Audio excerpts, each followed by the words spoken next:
All right, if I may convene us.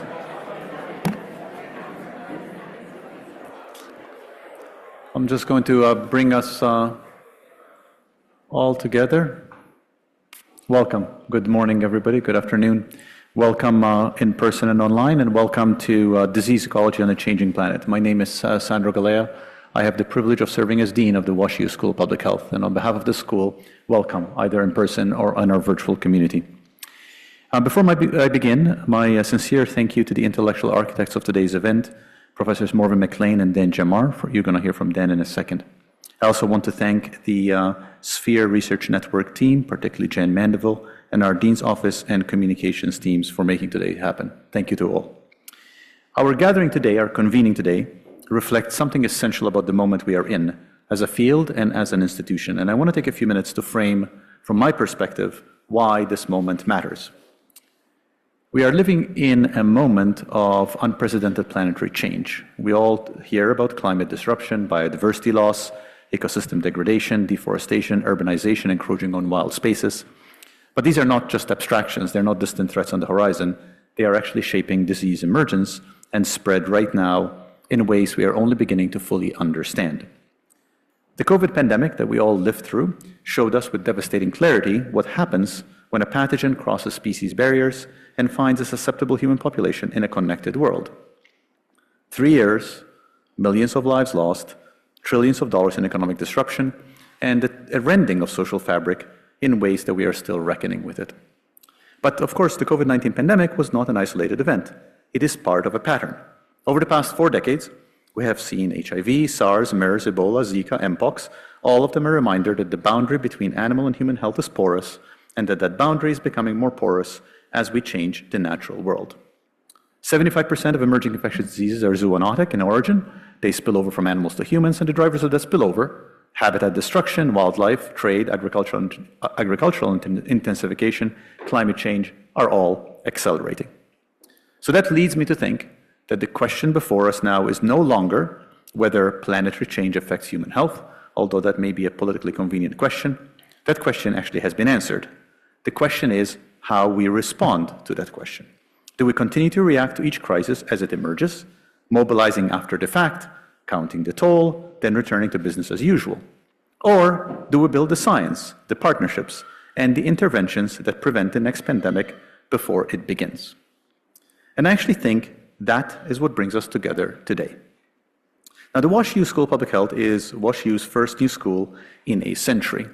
For those who have not been part of our community immediately, you might realize that it might be an inauspicious time to start a School of Public Health. I would argue this is the best time ever to start a School of Public Health, because the challenges facing the health of populations have never been greater, and because the traditional approaches to addressing them are no longer sufficient. There's plenty of reason to realize that we need new frameworks, new methods, new collaborations, and frankly, new ambition about what public health can do. Our school's vision, as articulated in what we call our 4x4 plan, includes 4 directions that guide us forward: new ways of thinking, new ways of working, new pathways to impact, and new partnerships. I think each of these elements are reflected in today's convening.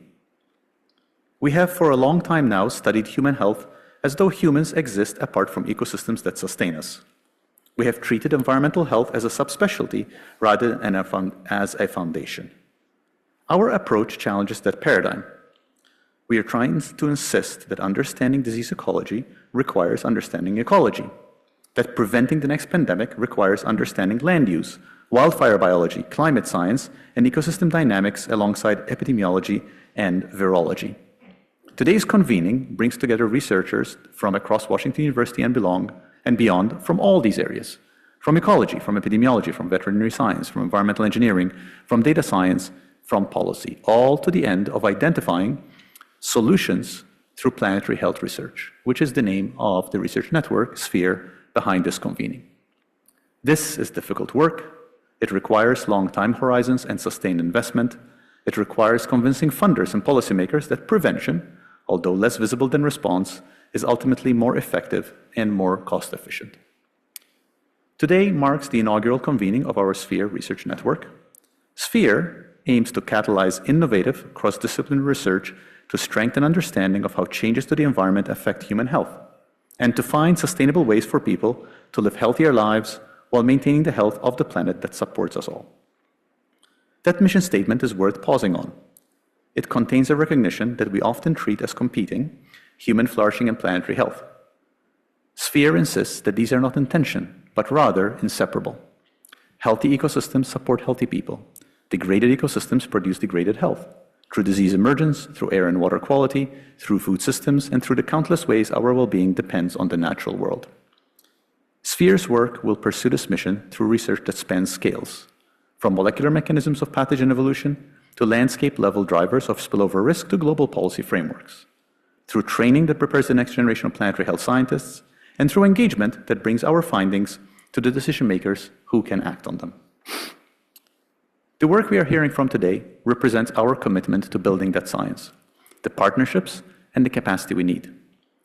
As I said earlier, we aim for this not to be an abstract aspiration, but a concrete program of work beginning today.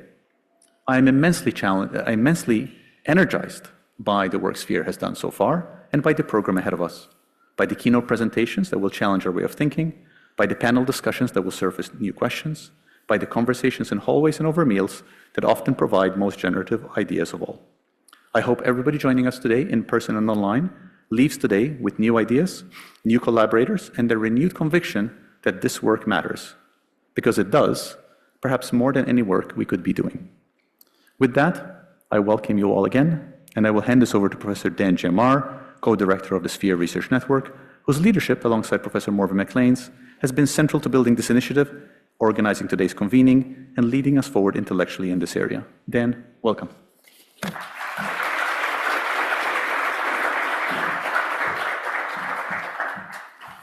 Thank you so much, Dean Galea, for that introduction, and thank you all for being here for this event today.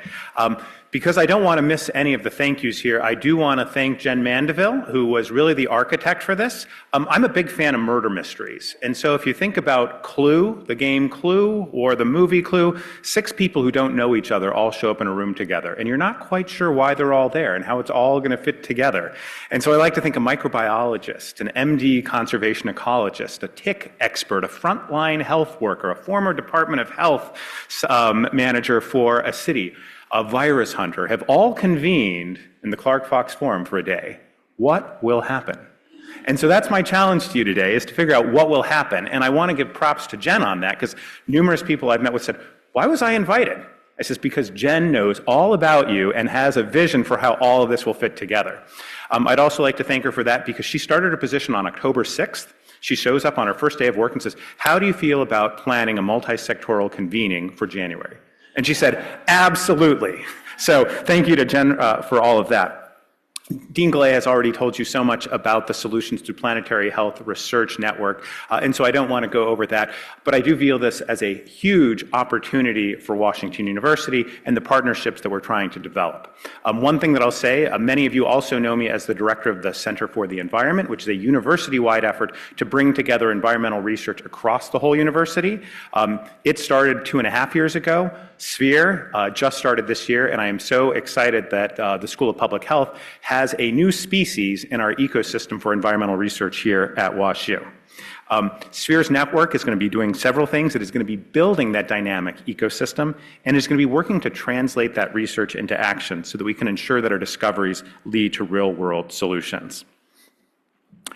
We have 6 thematic areas for Sphere, and disease ecology was one of them. And so we thought for our inaugural convening, we should do something that really brings together the expertise that is already at WashU through our School of Medicine and the great ecology research happening more on this campus, the Danforth campus, and bringing in some world-leading experts to help us shape and frame this overall discussion. So I couldn't think of a better topic to start on than disease ecology for this, because vector-borne diseases, infectious diseases, really reveal how incredibly intertwined environmental systems and human health are.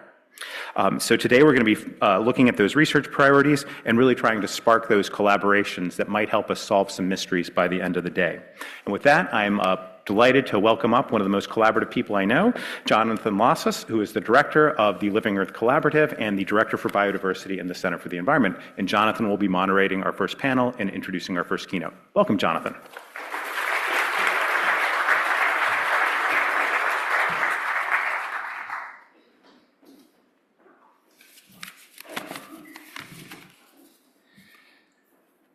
Thank you, Professor Jamar and Dean Galea. It's a true honor to introduce today's first keynote speaker, Dr. Felicia Keesing. Dr. Keesing is the David and Rosalie Rose Distinguished Professor of the Sciences, Mathematics, and Computing at Bard College, and a biologist whose work explores how biodiversity shapes the likelihood that humans and other animals will be exposed to infectious diseases. It's work that sits at the intersection of ecology, health, and conservation, and it's had a tremendous impact on how we understand the links between ecosystems and disease risk.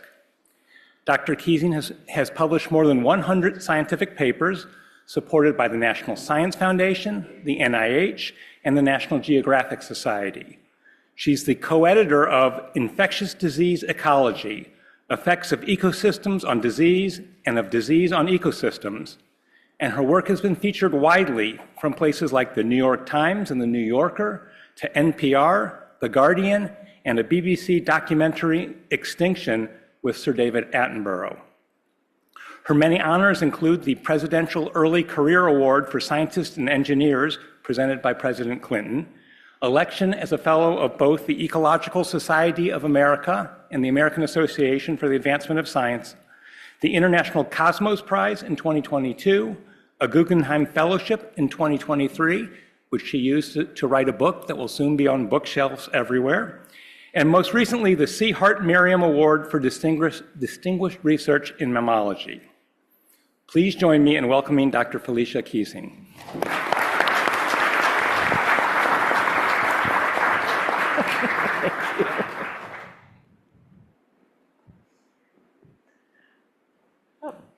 That's not our beginning. Oopsies. There we go. That's our beginning. Perfect. Thank you for that perhaps overly generous introduction, Jonathan. I feel like I've known Jonathan for years, but we actually just met last night. He used to play basketball with my husband in graduate school, so I've heard a lot of stories. I am truly honored to be able to join all of you here today for this inaugural convening of such an incredibly important initiative and at a brand new school of public health. I'm delighted to see so many people joining us here in person in this gorgeous room, and also to know that there are lots more joining us around the world online. The purpose of our conversation today, as we've heard from Dan and from Dean Galea, is to talk about disease ecology. And so I want to begin by putting disease ecology in a little bit larger framework. A few months ago, the World Health Organization issued a report about how we could be better prepared for a future pandemic than we were for COVID-19. And in the report, they identified 4 components of that preparedness. They said the first thing we need to do is to build resilience in our human communities. The second thing we need to do is to ensure equitable access to vaccines and other kinds of countermeasures. The third thing we need to do is support global coordination, which seems like a strangely radical thing to say in 2026 or 2025 when they issued the report. And the fourth thing that they said was that we need to improve our ability to prevent, detect, and respond to outbreaks of infectious diseases. Our topic here is disease ecology, and it's really in that last area that disease ecology falls. In fact, it falls in just a part, that last area. Disease ecology really plays a part in pandemic preparedness when we think about how we might use what we know about disease ecology to prevent outbreaks. So that's going to be my question that drives my talk today. What do we know about emerging infectious diseases that could prevent future outbreaks? What I'm going to do in my talk is to present a suite of principles, 6 of them. I'm going to go through those principles pretty quickly, giving you evidence for each one. And then once I've done that, I'm going to go back and look at a couple of those principles in more detail. And then I'm going to present 2 concepts that I would say are sort of pseudo-principles that we've been treating as principles, but I'm going to argue probably aren't and need to be rethought. All right, so that's the structure, but I'll give you signposts along the way. So let's start with the first principle, which turns out to be really easy because Dean Galea already told you what it is. It's that most emerging infectious diseases of humans are zoonotic. I'm going to unpack this statement a little bit. First, let's think about emerging infectious diseases. This is the figure you got a glimpse of just a moment ago. This is a figure from a now sort of famous paper that was published in Nature in 2008 that shows where around the world infectious diseases of humans emerged between 1940 and 2005. And to make it onto this map, a disease needed to meet one of three criteria to be considered emerging and thus put here. So the first criterion is that the pathogen has to have recently jumped to humans, or the disease might have expanded dramatically in its geographic range, or the disease might have rapidly increased in prevalence. And if any of those things happen, then a disease could be considered emerging and put on this map. But of course, a disease could meet more than one criterion. So as you can probably guess, COVID-19 met all three back in 2020, right? So you could meet more than one criteria. But however you divide them up, 3/4 of these have this one thing in common that Dean Galea mentioned, and that is that 3/4 of them are zoonotic. Now, a zoonotic disease is a disease that's caused by a pathogen that can be shared between humans and other vertebrate animals. And I'm going to walk you through that, how that actually works in some detail in the next slide. But before I do, I want to bring a few zoonotic diseases to mind, in addition to some of the ones that Dean Galea mentioned. COVID-19 is zoonotic. We're also talking about Mpox, or what used to be called monkeypox, and avian flu a lot these days. Those are all zoonotic. If we go back a little further in time, Ebola, swine flu, AIDS, Lyme disease, and then we can go back further still to tuberculosis, plague, and smallpox. All of these either are currently zoonotic or were zoonotic back at the time of their emergence. So these are diseases that have been with us, many of them, since the dawn of civilization, especially those last three. So how does one of these zoonotic diseases work? Well, imagine that we have an animal like this fox. Just picked a vertebrate animal. And imagine that it sheds a virus into the environment in such a way that that virus is picked up by a person. If that virus causes disease in that person, then we would say that that disease is zoonotic because it's caused by this pathogen that's being shared between a vertebrate animal and a person. But by the definition of a zoonotic disease, it would also be a zoonotic disease if the person shed the virus and the virus were picked up by another vertebrate animal, right? That transmission can go both ways. Now, when one of these zoonotic diseases emerges in a person, one of the first questions is, where did it come from? What was the animal source? And what we do is we start sampling animals that could have been the source, looking for one that has 100% genetic match of, in this case, a virus in or on its body to the one that we're finding in or on the bodies of people, right? Because that 100% genetic match would suggest that this animal must be the source of the virus to us. But what I want to point out here is that we would also expect 100% genetic match in an animal to which we gave that virus, right? And that's in fact exactly what we found with SARS-CoV-2, the virus that causes COVID, early on in the COVID pandemic, when tigers at the Bronx Zoo in New York City, which is, I think, at least the second best zoo in the world, right? The first best being here.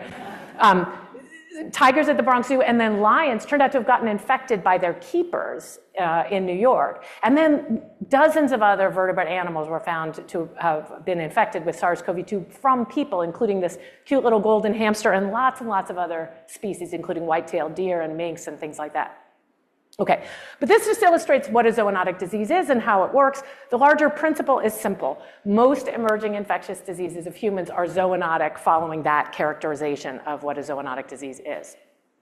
Okay, the second principle is also pretty straightforward.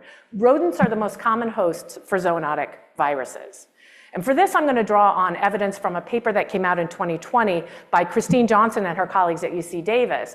There's a lot going on in this graph, so I'm going to walk you through it. The idea is we're going to put different groups of mammals on this graph, right, and see what pattern is revealed. So the first group I'm going to put on this graph is the Eulyptyphons. You probably have not heard that word before. If you do, you're a great mammologist, and I'm delighted to hear it. But that's the group that contains hedgehogs and shrews. Okay, and the way to read this graph is that on the x-axis, we have that about 8% of mammals, right? The x-axis is what percent of mammals are in this group. So about 8% of mammals are in this group of hedgehogs or shrews, right? And then the other way to read it is to say, well, they actually host about 8% of zoonotic viruses. That's what the y-axis means, right? So mammals in this group, the eulypatiflins, are about 8% of all mammals, and they host about 8% of all zoonotic viruses. So let's add some more groups, shall we? There's this big cluster down in the lower left. You can see a bunch of them down here near 0. But I really want to focus on these 3 right here. The primates, that's our group. The carnivores, that's the lions and tigers and bears. And then the artiodactyls, which is a group that contains the hoofed mammals, sheep and elk and cows and deer and things like that, antelope. And so, for example, the primates here represent about 8% of all mammal species. About 8% of mammals are primates, and the artiodactyls and carnivores are about 5% of all mammals each. And each of these 3 groups hosts about 20% of zoonotic viruses, right? So let's keep adding groups. Here we have the bats.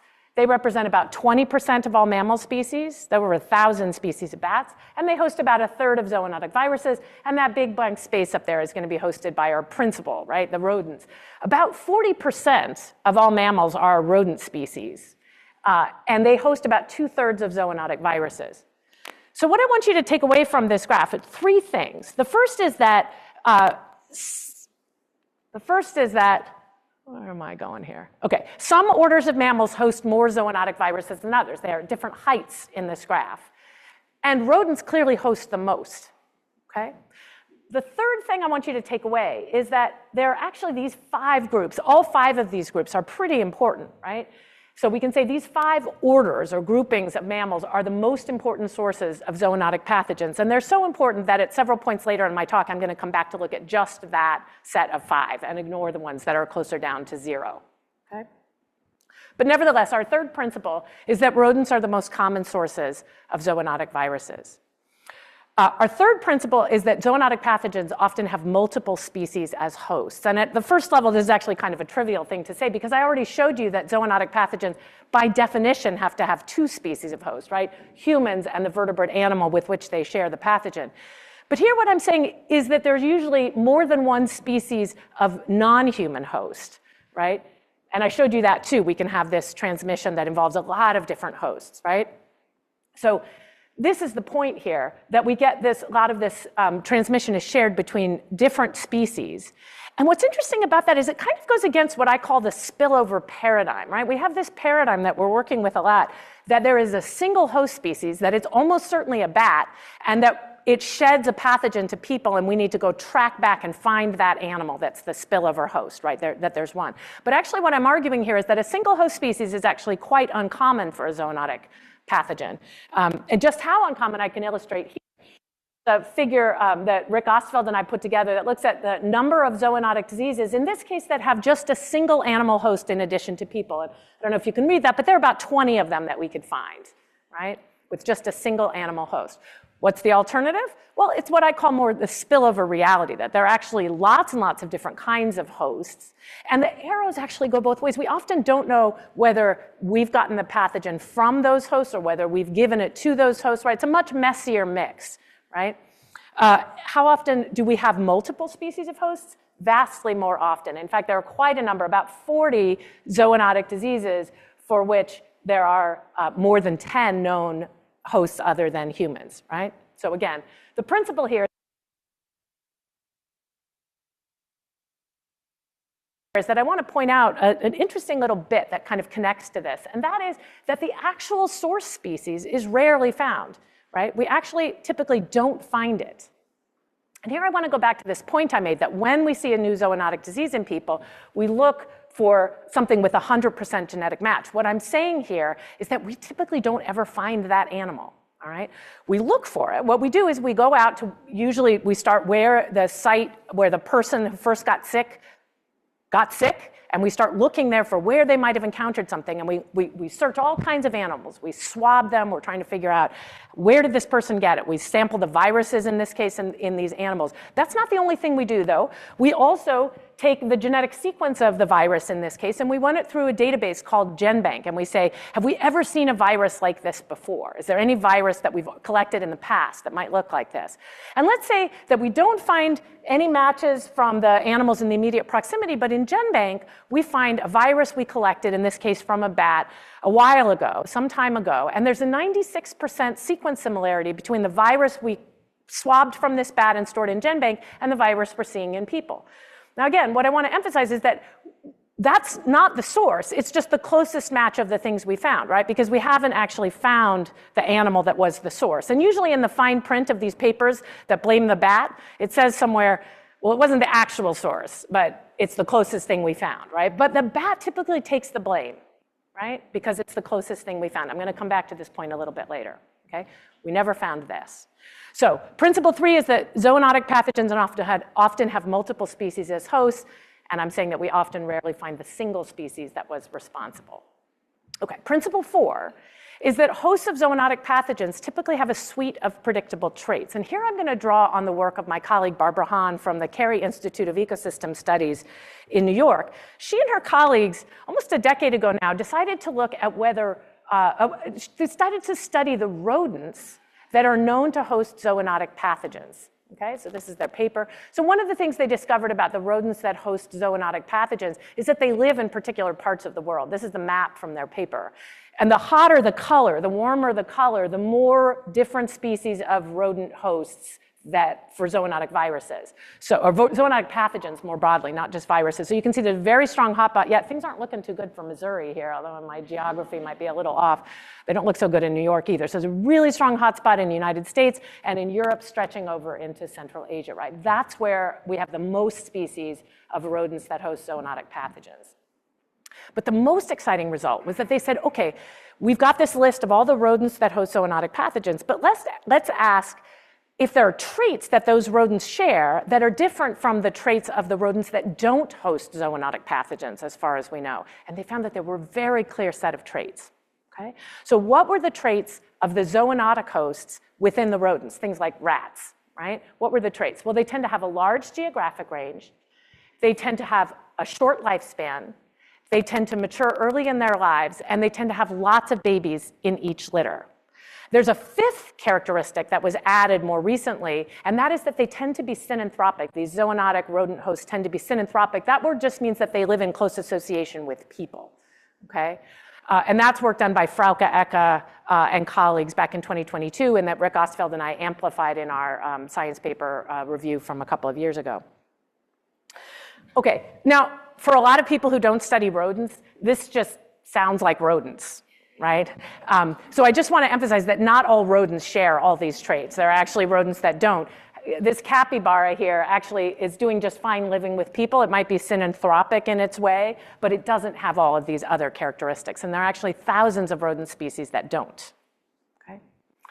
All right, now, that is done just for the rodents, but actually more recently, Plord et al. And various others have asked whether those same traits hold up for zoonotic hosts that aren't rodents, and they turn out to. Whether you're looking at the hoofed mammals or the bats or the carnivores, it's that set of traits that defines the ones that are zoonotic hosts. And that is really striking because we've long known that the traits of species vulnerable to extinction, species like rhinos, are not the same. In fact, the traits of species vulnerable to extinction are exactly the opposite traits. They tend to have a small geographic range, they tend to live a long time, they tend to mature late in their lives, and they tend to have few babies in each litter. So what I'm saying is that the traits that make a species likely to be a zoonotic host make it unlikely to be vulnerable to extinction, and conversely, the traits that make a species likely to be vulnerable to extinction make it unlikely to be a zoonotic host. Right? So what's happened here is I've shown you some evidence that the hosts of zoonotic pathogens typically have a suite of predictable traits, right? Those ones on the left. But that's actually led us into our fifth principle, which is that the species that host zoonotic pathogens have traits that make them likely to persist when biodiversity is lost. And for that point, to illustrate it, I'm going to draw on another set of data. Here, looking at what's called the red list status. This is the conservation status of different groups of mammals. The idea is that the warmer the color, the greater the conservation concern for those animals. And so I'm going to walk you through this slide. Okay. So what we're going to do is we're going to start by looking at the carnivores. So this is the lions and tigers and bears group. And what I want you to do is think, what proportion of species in that group are of these different categories of conservation concern. But the first slice I'm going to show you is not all the carnivores, it's just the carnivores that do not host zoonotic pathogens, okay? So what proportion fall in each category of the carnivores that don't host zoonotic pathogens? So of the non-hosts, about a third of them are in these higher levels of conservation concern, right? Okay. What about the carnivores that host one or two zoonotic pathogens? I'll call them just the hosts. Well, they're less likely to be in those categories of conservation concern, right? What about the superhosts, the carnivores that host 3 or more zoonotic pathogens? They're even less likely to be of conservation concern. Right?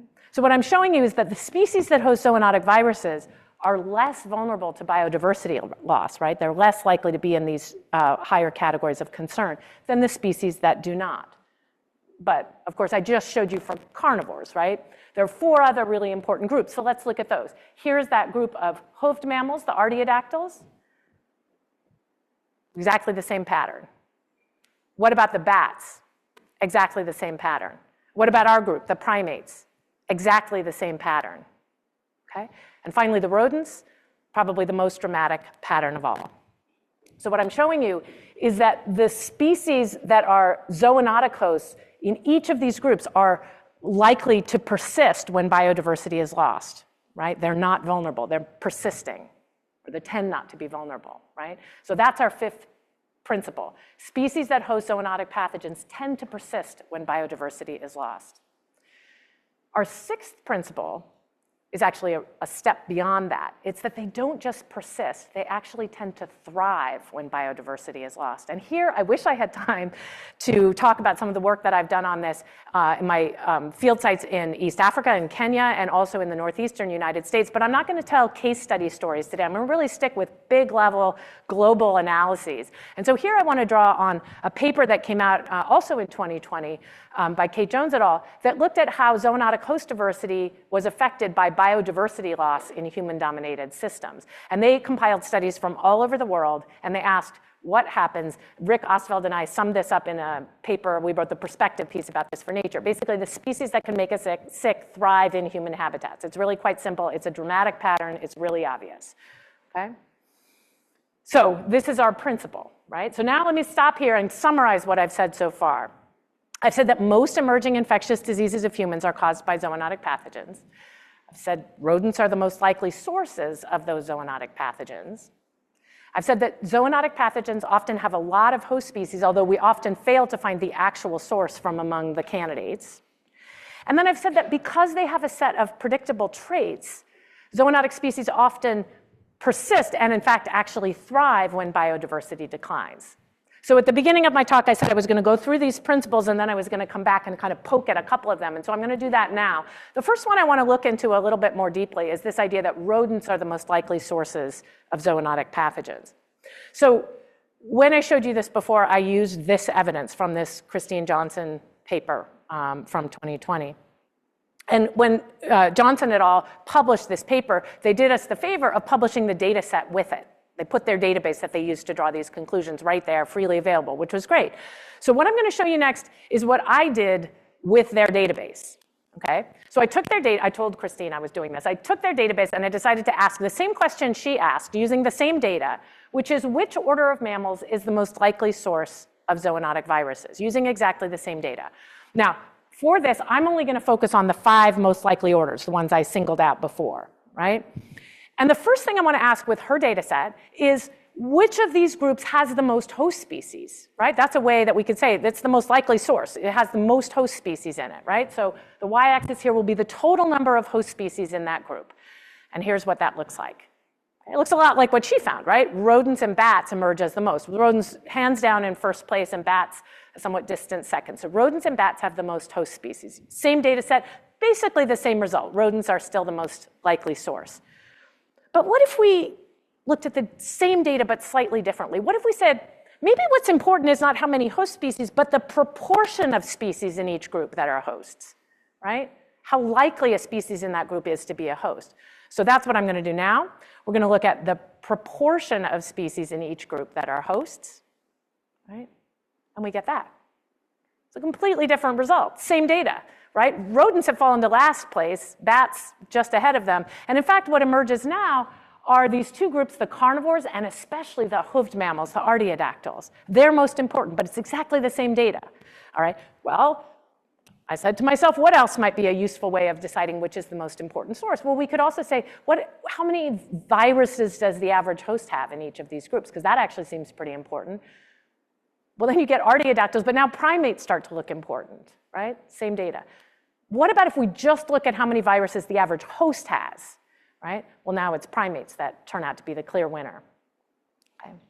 So what I'm saying is that which of these orders emerges as most important completely depends on how you count.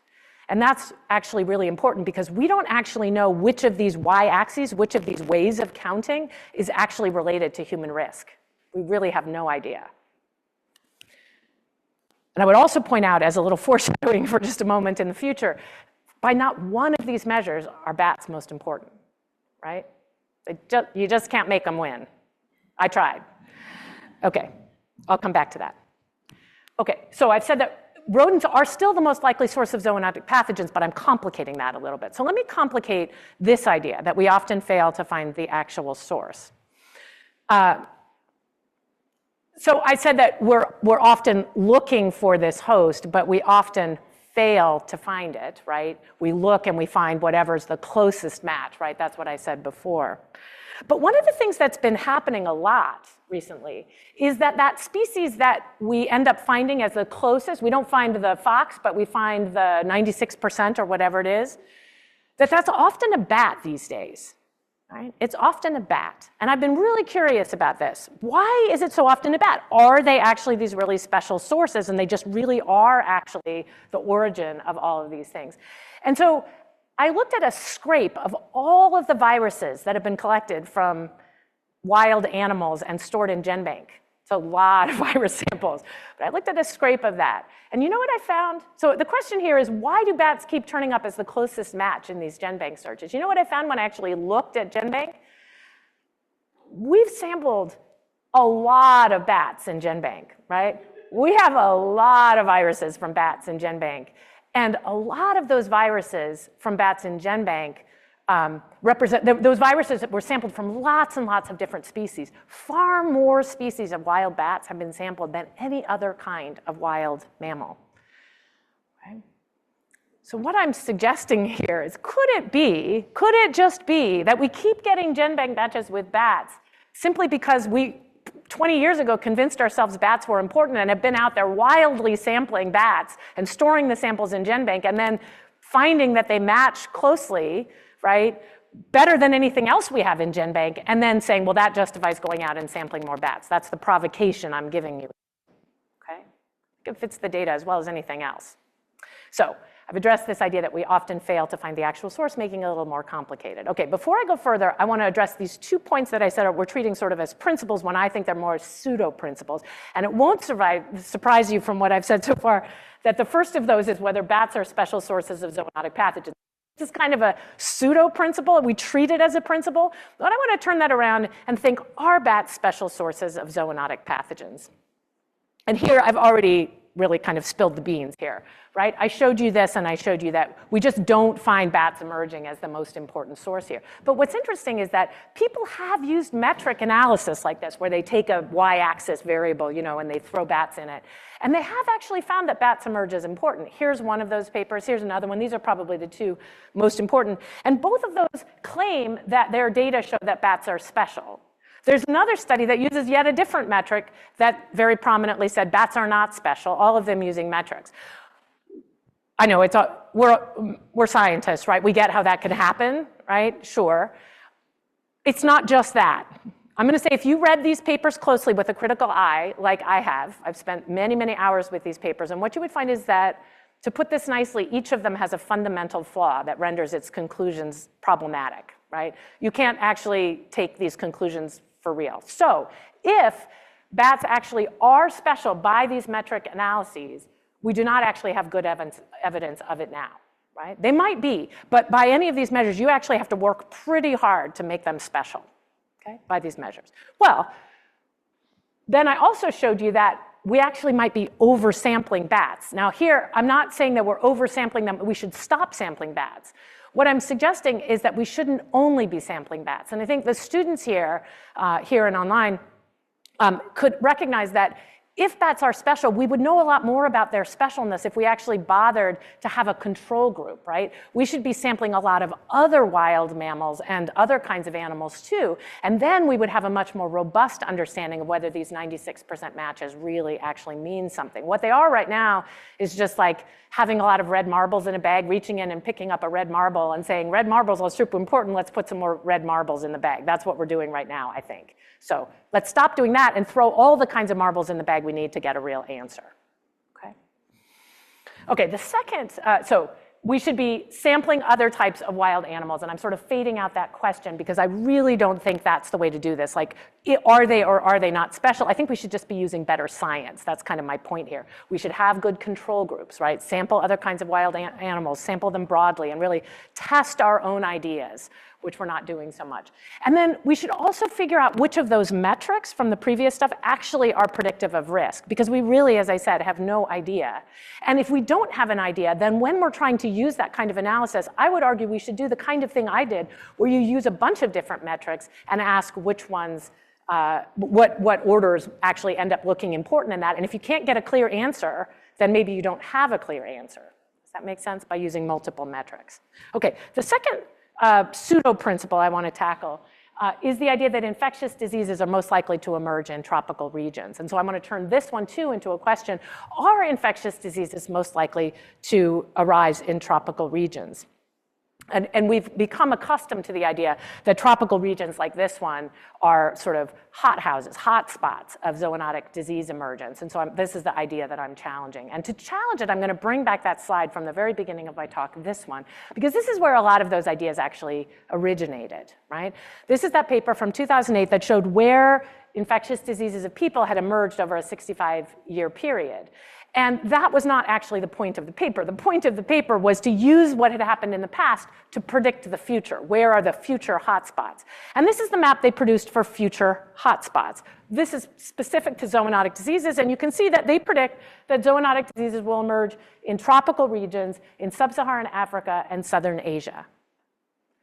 Now, some of you might have noticed that their predictions of where diseases will emerge in the future look nothing at all like the pattern of where zoonotic diseases, or where infectious diseases have emerged in the past, which is really centered around the United States and Western Europe. Well, the researchers, when they collected this map, saw that too.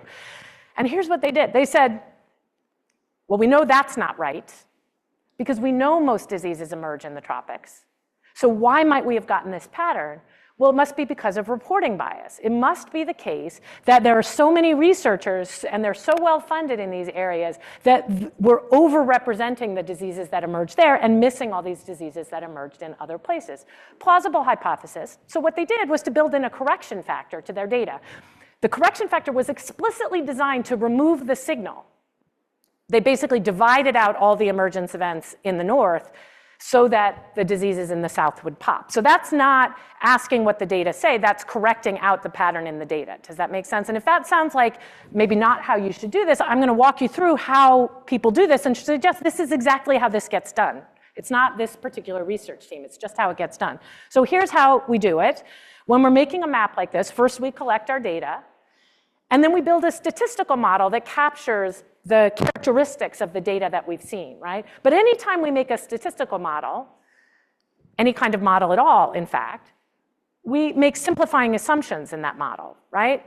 And then, so once you have your statistical model with its simplifying assumptions, then in this case, we map the predictions out onto the globe, right? And then the obvious thing you do next is you test your predictions, right? And depending on how well your predictions match what you actually see in the real world, you get a lot of feedback about your assumptions, right? And so you can say, okay, maybe our assumptions were off, or maybe our assumptions were on, and that allows you to kind of continue this loop where you get better at making better and better assumptions about your data, because you have to make some, okay? So let's walk through how that research team went through this process. They collected their data. I've shown you this map now several times. They made this simplifying assumption. This is the biggest one they made in their paper. They made the simplifying assumption that that signal in the northern hemisphere was not correct, and so they divided it out. And then they built their statistical model, here's a glimpse of it, and then they mapped their predictions, right, with this tropical band, okay, with these very clear hotspots. So how did they test their predictions? They didn't. And what that means is that they could never evaluate their assumptions because they couldn't tell how well their predictions mapped onto the real world, right? So they could never do these last few steps, right, which means that they never went back. Never went back to this simplifying assumption that they made. Now, they are not alone. In fact, they inspired so many people that we have a lot more of these kinds of maps, right? So here's their map again. I just picked up a few others, all in prominent journals, that have all done the same thing. They're trying to predict where in the world zoonotic diseases are most likely to emerge going forward. And just like this one, they all find some kind of tropical region, although which tropical region depends on the particular assumptions that that group made. But all of them come away with this conclusion that they're going to be in tropical regions. So they have that in common with the 2008 paper. But that's not the only thing they have in common with the 2008 paper. They also have in common that not a single one of them actually tested their predictions or evaluated their assumptions, right? Which is a little bit of a problem, right? And it's not like they couldn't do it. They could actually. So here I want to single out this particular paper in the upper left.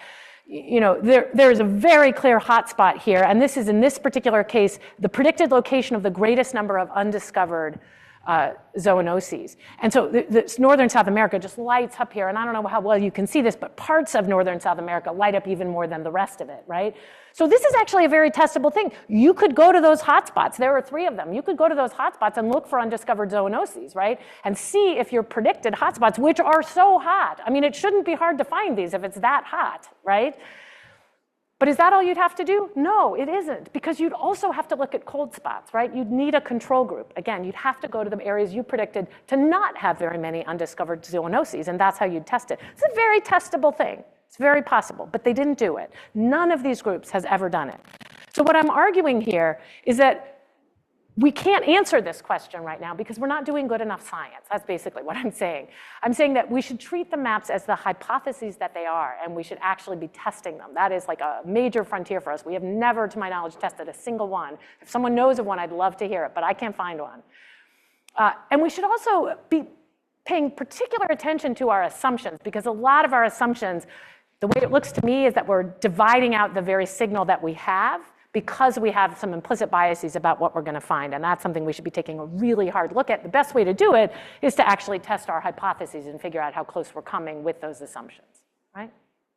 Okay, so here are our principles again that I gave you before. I've gone through a couple of them in more detail, and I've poked at a couple of pseudo-principles, right? But I want to come back to this final point that zoonotic host species often thrive when biodiversity declines, because that leads us to actually a really striking prediction. If that's correct, then we could conclude that biodiversity is actually protecting us from zoonotic pathogens, right? By suppressing the abundance of the hosts that thrive in the absence of the rest of biodiversity, right? Well, here I've done a lot of work in this area. I'm also not going to talk about the particular case studies that I've worked on. I'm going to focus instead on another global analysis, one that came out in 2024, that asks the question whether biodiversity protects us from zoonotic pathogens and infectious diseases more broadly. But it didn't just ask that. It actually asked about global change drivers overall, right?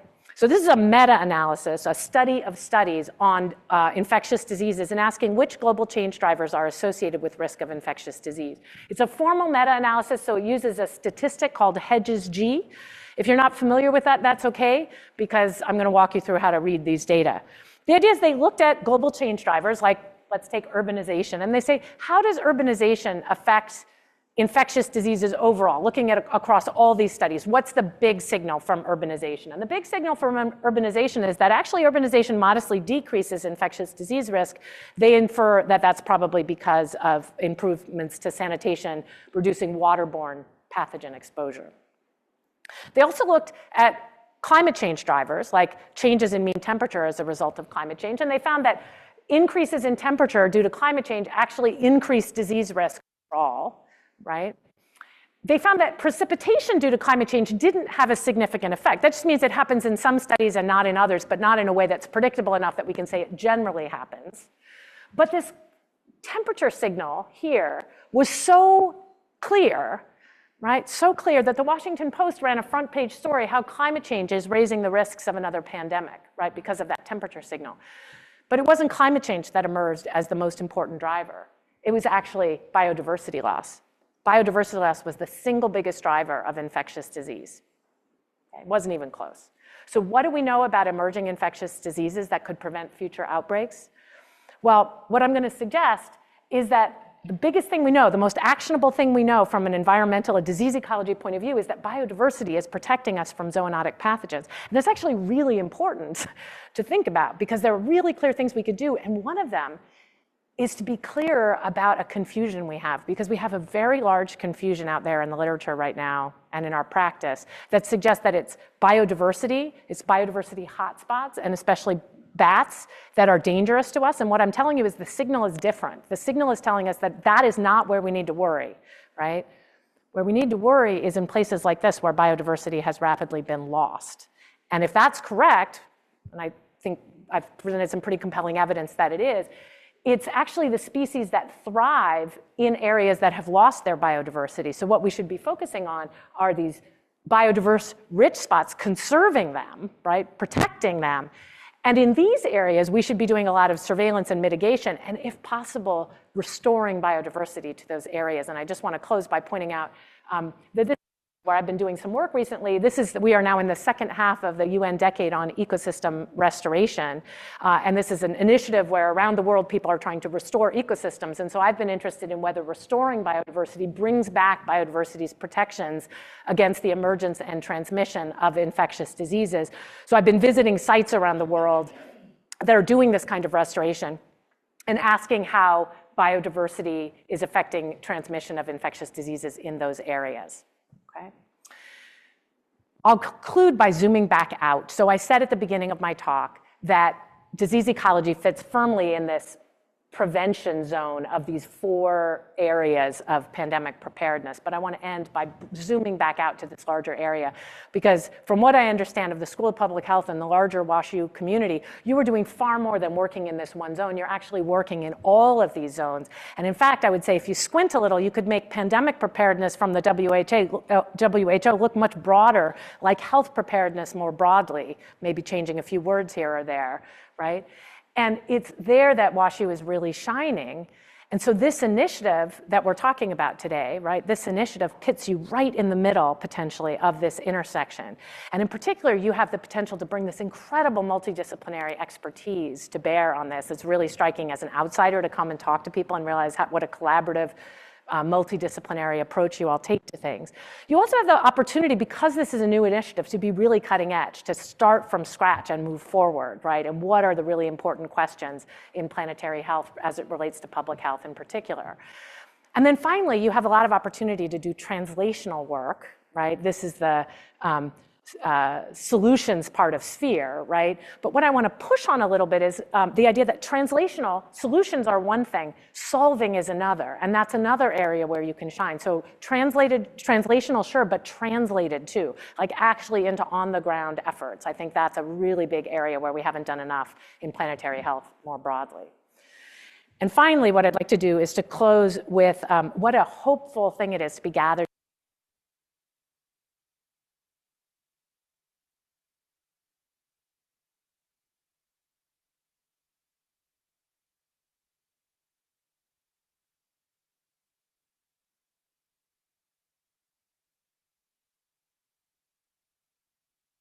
to occupy just a tiny little part of this hopeful moment with all of you.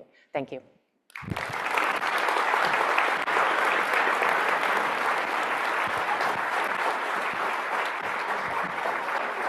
Thank you. We're going to move these. Great. I'm just going to turn.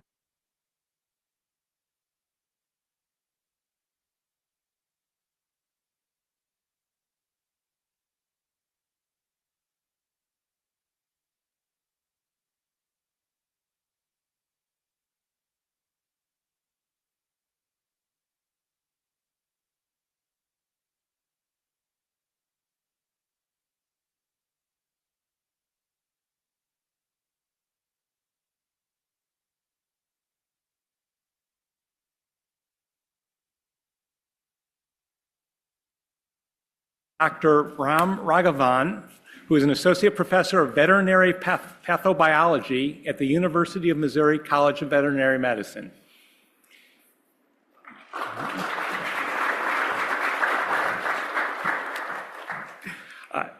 Second is Dr. Christina Stallings, the Theodore and Bertha Bryan Professor of Environmental Medicine and Professor of Molecular Microbiology at our own WashU School of Medicine.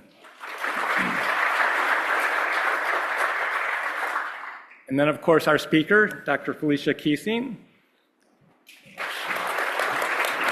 And lastly, joining us virtually is Dr. Solney Adelsteinson, who is the principal investigator and senior scientist at Washington University's Tyson Research Center. So we're going to begin with Solney, who will share a brief introduction of her work and some opening thoughts connecting to today's convening theme. Afterwards, we'll hear from the panelists here on the stage, and then we'll take some questions. So, Solney. Thank you, Jonathan. It's great to be here virtually with you all today. I'm Solney Adelsteinson. I'm a wildlife and disease ecology at Tyson Research Center, WashU's environmental field station. If you're not familiar with Tyson, I encourage you to check out our website, tyson.wustl.edu, to learn more about all the great research and education programs we have. And I appreciate the opportunity to join you virtually today. Apologies for my camera being off. I had planned to be there in person, but ironically, an infectious disease, the flu, has kept me from being at the disease ecology convening. Excuse me. But so in my role at Tyson Research Center, I direct a research lab focused on understanding how human impacts on the environment affect the ecology of tick-borne diseases.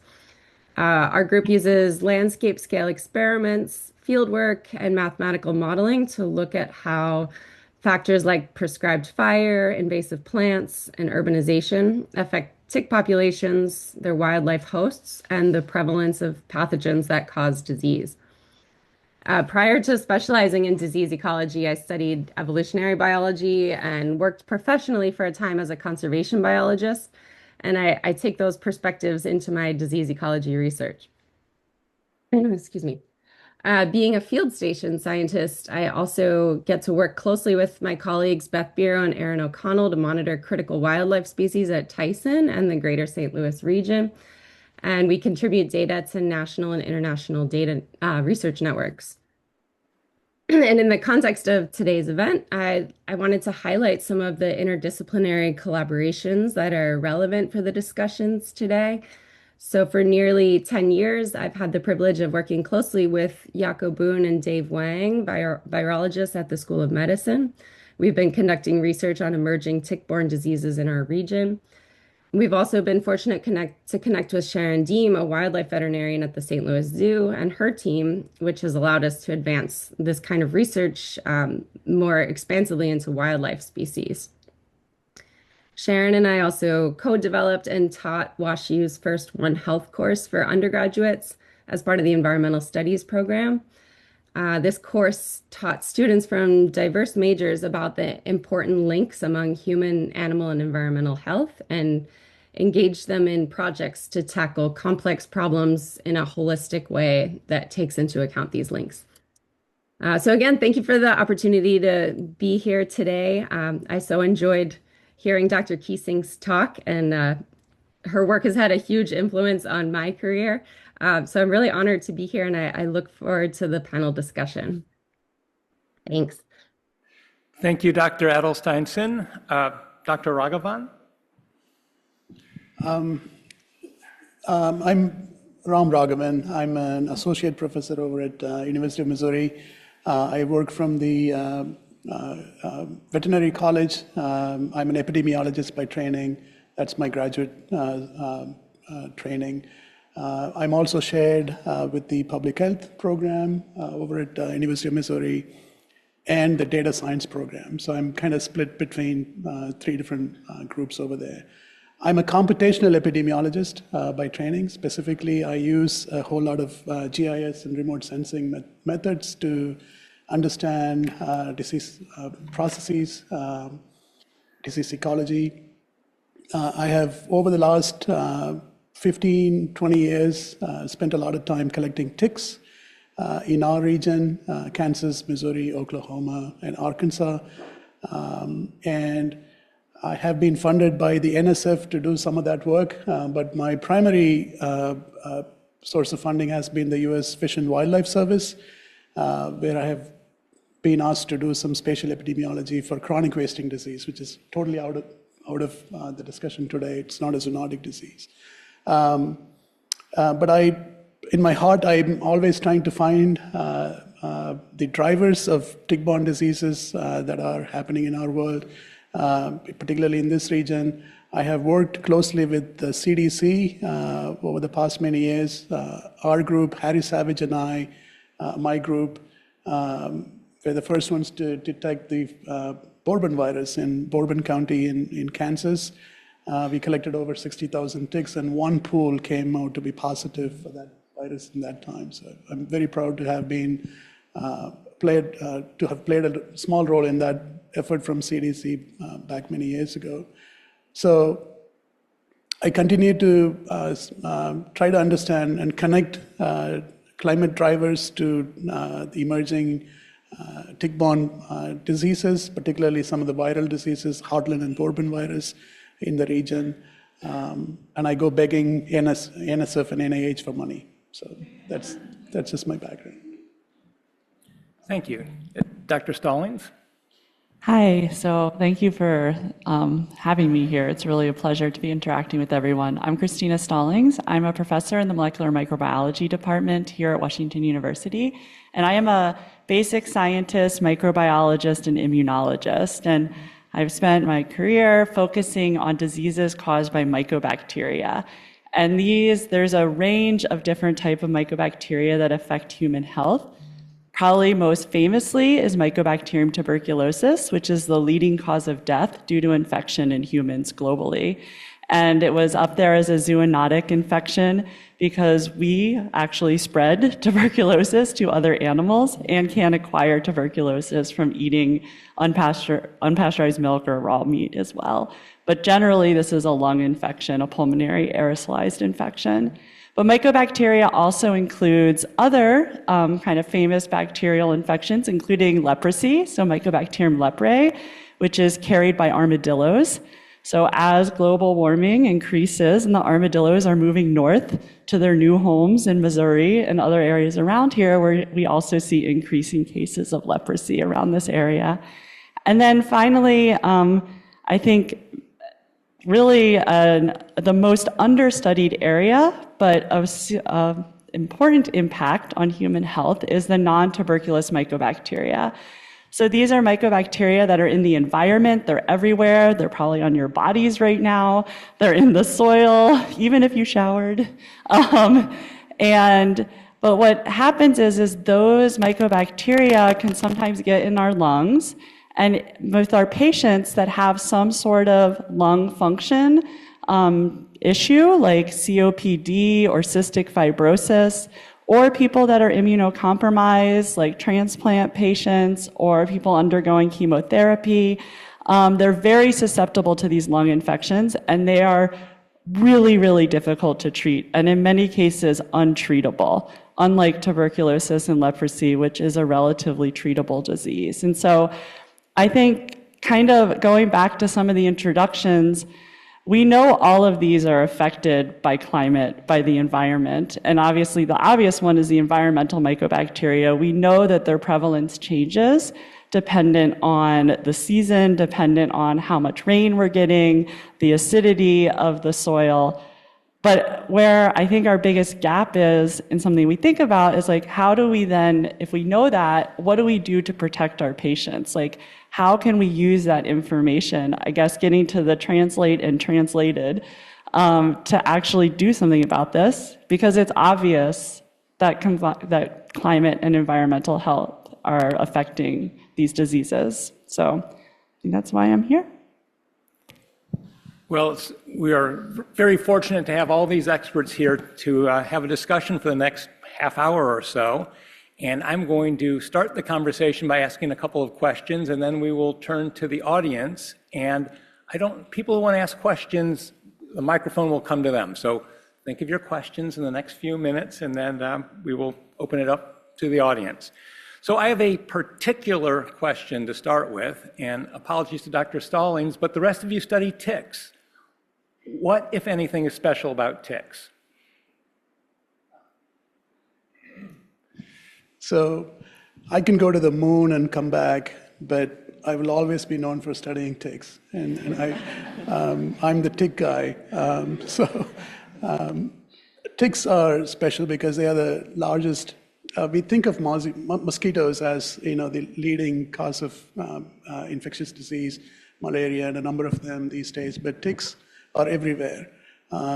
Mosquitoes can fly, ticks cannot. So thankfully, that makes a big difference. But they transmit a whole lot of more pathogens than any other arthropods do.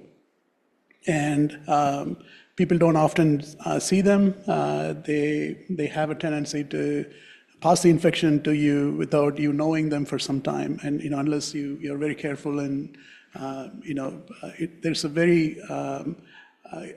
there's a human dimension to this and how you contract the disease. Unlike some of the other diseases, you can do some things to prevent. Ticks are somewhat harder, even for some of the ones that are very, very well trained and been told so many times.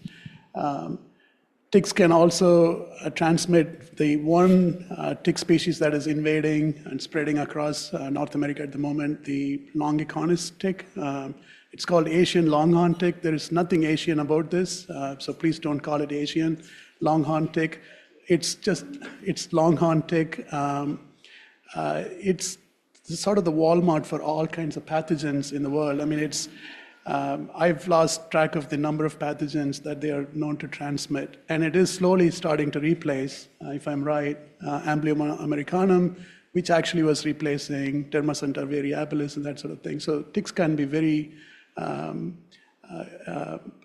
they are very interesting from a scientist's point of view, from a biology point of view, but they're also scary, and so they should be taken more seriously. Dr. Adelsteinson, from an ecological perspective, which you take, any comments on ticks? Yeah, thank you for the question. I agree with everything Ram just said, and I'd like to add from the ecological perspective, I think ticks are a fascinating and super complex system that really do require a multidisciplinary framework to study. Ticks have this very slow life history. They live for a lot of the hard ticks, which are major vectors of disease. It takes them 2 to 3 years to complete their life cycle, and they're going long periods of time in the environment without eating or drinking, basically. And during that time, they're very vulnerable to environmental conditions. Likewise, they're interacting and getting pathogens from wildlife hosts who their populations are being affected by things like land use change, which, as Dr. Keesing described to us about how biodiversity loss can impact this community of hosts. They're just thinking about the tick's life cycle and how pathogens are moving among ticks and hosts is enormously complex before you even add the human element of how humans get exposed, what conditions make it more likely for them to be exposed. And so I just think they're this really fascinating system that links human health so directly with the environment and ecosystems where we're living. Thank you. Dr. Keesing? I was going to say some things very similar to that eloquent defense of the interest in ecology of ticks by Solney. I think what I would add to that is that they do have this remarkably slow life history. I don't like ticks any more than anybody else. I just want to make that clear. So I think my colleagues up here on the panel seem to have more affection for them than I actually do. I do find them an astonishing system, though, because the black-legged ticks that I study in the Northeast live 2 years, similar to the ones that Solney described. they only feed 3 times and for only a few days at each time. That's an extraordinary thing for a creature that lives 2 years. And the other thing is, it's true that they live a good chunk of their lives, the vast majority of their lives, they're only on host for those few days 3 times in their 2-year lifespan. The rest of the time they're off the host.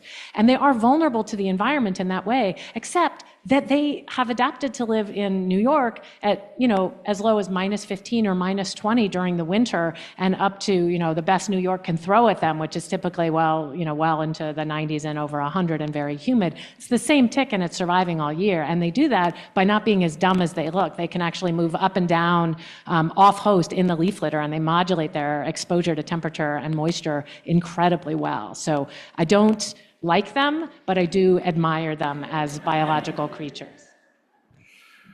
All right, we'll now have a question. We'll let Dr. Stallings be the first respondent, and you touched on this, both of you touched on this previously, but how is climate or environmental change reshaping disease systems and the health challenges that you study?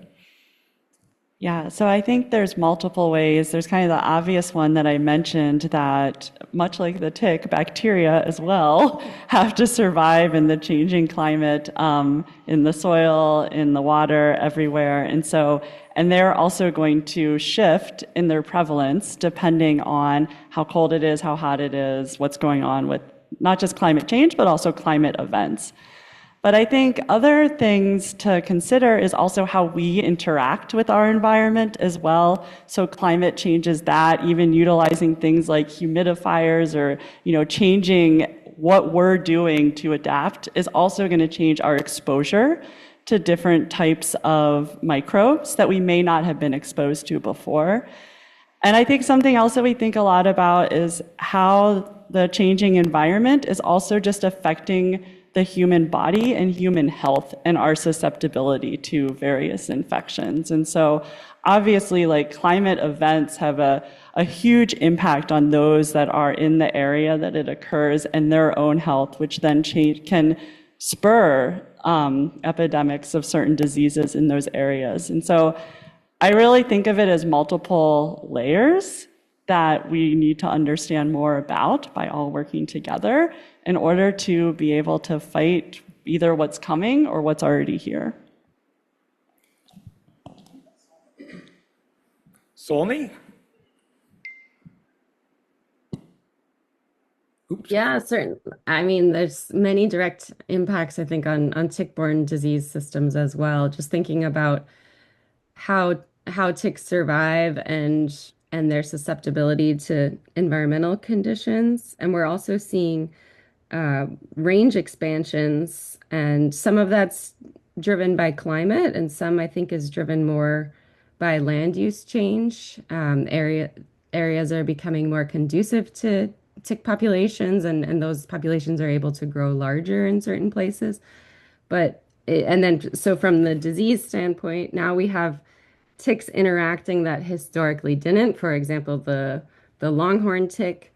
Not only is this a relatively new tick for the U.S., and that is now able to pick up pathogens that are already circulating with our native ticks, but it has brought a pathogen of its own too, and it's unclear how that might interact with the rest of the system that's already here. And I think what we're seeing is just an acceleration of those kind of events, these shifting ranges and novel species interactions, both among the ticks and wildlife. And there's a lot of work we need to do to be able to figure out how to predict those changes and where we should prioritize intervening.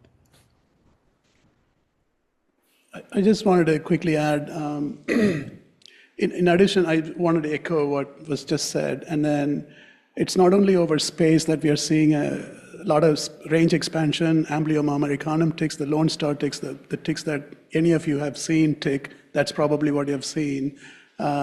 It's not only that they have expanded quite vastly in North America, but there are also going to be places where they're contracting. So climate change is not always going to be expansion, it's also some places they're going to go away. And we should also keep in mind that this happens temporally also. So we have a situation now, ticks being who they are, cold-blooded, they're highly regulated by environmental conditions, which means more extreme temperatures and more colder temperatures are going to affect the way they're able to be active. So when I first started collecting ticks, this is probably 18, 19 years ago, we used to go out second week of April. That's when we started. Now we are getting out February. Middle of winter, what you might think as winter. And in fact, this year I've been continuing to collect ticks nonstop. And then the activity period has also gone on the other side of the spectrum where we used to finish our collections by August. Now we are into October. So what this means is they have the opportunity to latch on to newer hosts, perhaps. And then there's a potential for them getting exposed to a newer suite of pathogens that they were not previously being exposed. So this is something that we can directly point on climate change, so to speak, but then there is also vegetation changes and all that's happening simultaneously. So teasing them apart and trying to attribute to any one particular cause is somewhat of a challenge at the moment. I'll just add to those really excellent insights that if you have not seen it, there's a really fascinating paper in the Proceedings of the National Academy of Sciences that came out, I think, about 2 weeks ago, where they looked at the impact of climate change on zoonotic diseases particularly. And what they found was consistent with the signal that I described in my talk, that overall, climate change is increasing zoonotic diseases, but actually then they broke things down and they found that it increases it so you'd expect by random chance alone that climate change would increase about a third, decrease about a third, and have no effect on about a third. That would be sort of the null hypothesis, right? And in this study, they found that climate change increases just over a third, like significantly more than a third, but not a lot more than a third. So there are other diseases where climate change is having no effect or decreasing. It's just that there's slightly more where it's increasing. And the other thing they did was to break down what kinds of diseases. So for example, vector-borne diseases show much more sensitivity. They're much more likely to increase because of climate than non-vector-borne diseases. And within the vector-borne diseases, it's actually the mosquito-borne ones more than the tick-borne ones. So my heart is in the case studies. You know, I'm a field biologist at heart, but I think these global large-scale analyses of what we already know are really critical right now for us to figure out what is it that we still have left to figure out, right? What are the overarching patterns that we can act on? And of course, we have local scale questions that we need to address as well to figure out what to do about people's exposure to mycobacteria in the soil in a particular location, for example. Does that make sense? But I think these global analyses are telling us some really important things as well. So let's take some questions from the audience. I forgot to mention earlier that if you're watching this online, if you put questions in the chat, we will try to get to them. So if you have a question, please raise your hand. We have a couple of people with microphones. And do we have any questions online yet? No questions yet. Well, get those questions in. And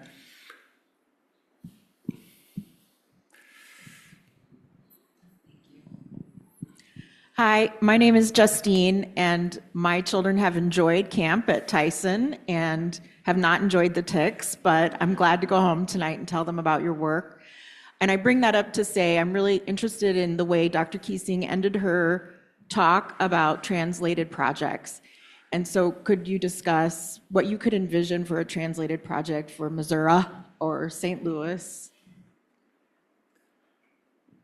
You're asking me to translate for St. Louis? I think you should ask my fellow panelists.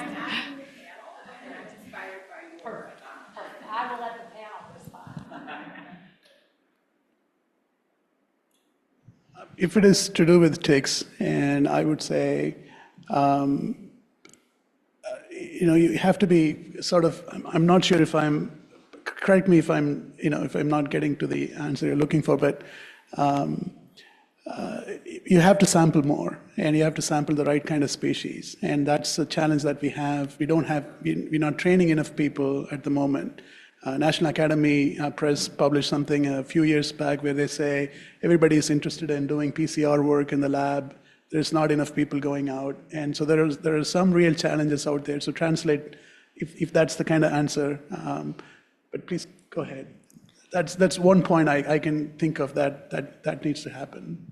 Yeah, I think kind of along those lines, something that we think a lot about is, I think one of the goals of Sphere and like why we're here is that we need to bring in different people with different expertise to be able to translate, right? Like again, like we have the data, we know that there are things happening that are likely relevant, but then we need people in public health and other areas to come in and actually help us design interventions and ways that we can actually translate with that data. And I think I'm hopeful like this sort of convening and other convenings will get us closer to that, because you're exactly hitting the nail on the head, right? Like, okay, well, my kids are still getting all these ticks, and so what are we gonna do about this?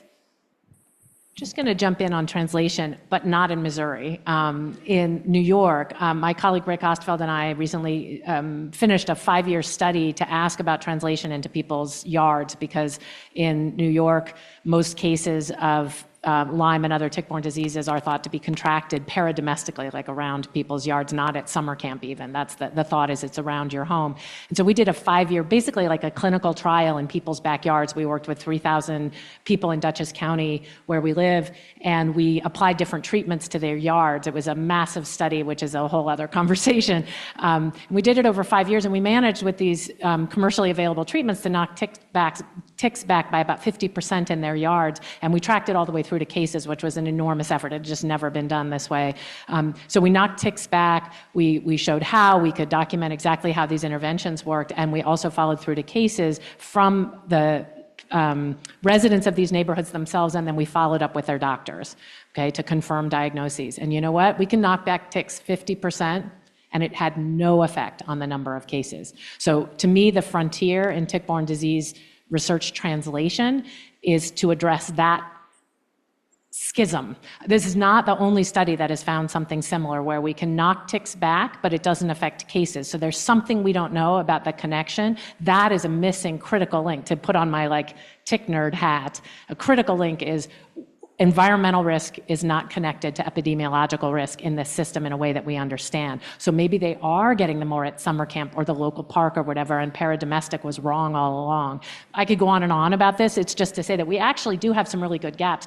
What I would say is we need to focus less on the kind of work that's been done a lot, and it's being done a lot, which is like, here's a way we could kill a tick. We can pour lemon juice on it or whatever. I mean, not to be facetious, but there's a lot of that kind of work going on, right? But the point is, we can kill ticks. We're good at killing ticks. We're just not good at protecting people from ticks. And that gap is the translational part. That's what we need to be doing. Since this question started with Tyson Solney, you're on the ground doing field research there. Do you have any perspective on this? Yeah, thank you. I'm happy to hear the question asker has been out to Tyson. But yeah, and yes, we're somewhat locally famous for our tick populations. I really appreciate the comments from the other panelists, and what Felicia said is right on about the translation with tick research. We have a large experiment going out at Tyson to try to figure out if there are strategies that are sort of a win-win for conservation and controlling tick populations. For that, we're looking at the use of prescribed fire.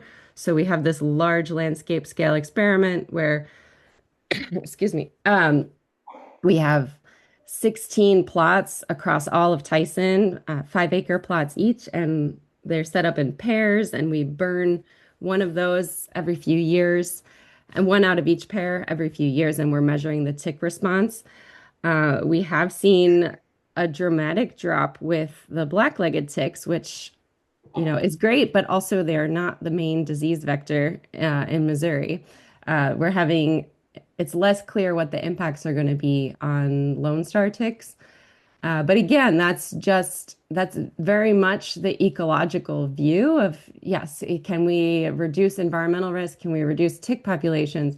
But that's not the whole picture, right? Because as Felicia was saying, they found that there are still just as many Lyme cases even when you knock the ticks back. So that's where we really need input from these other disciplines. And I'm hoping with an initiative like this, we'll find it and be able to come up with more solutions that maybe take into account human behavior, or even looking more within the tick of maybe there are genetic factors that promote survival and resistance against some of our interventions, and also pathogen transmission. There are a lot of questions we still need to get at to develop the translational piece of it. So, another question, someone? And please say if you're directing this to a particular panel member.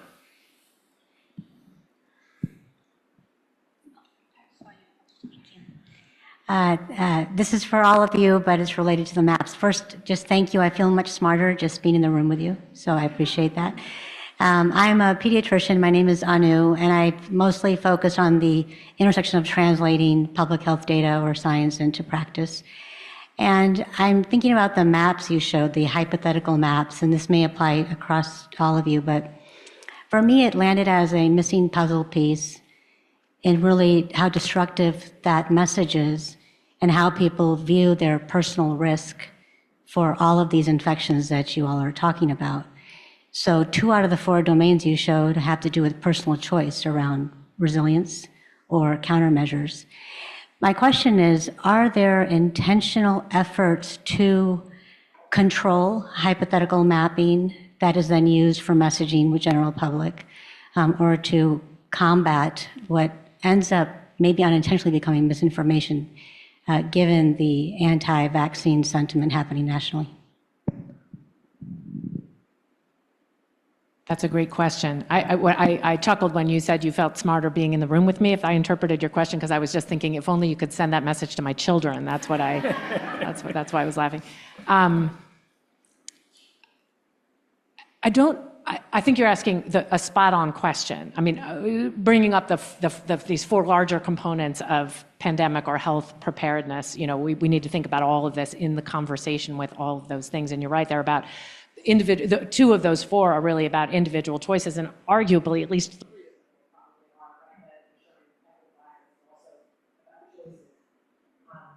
I don't feel like those are really where my expertise lies. I think there are probably people in the room and probably on the panel who are better able to address that. But I can address the mapping piece.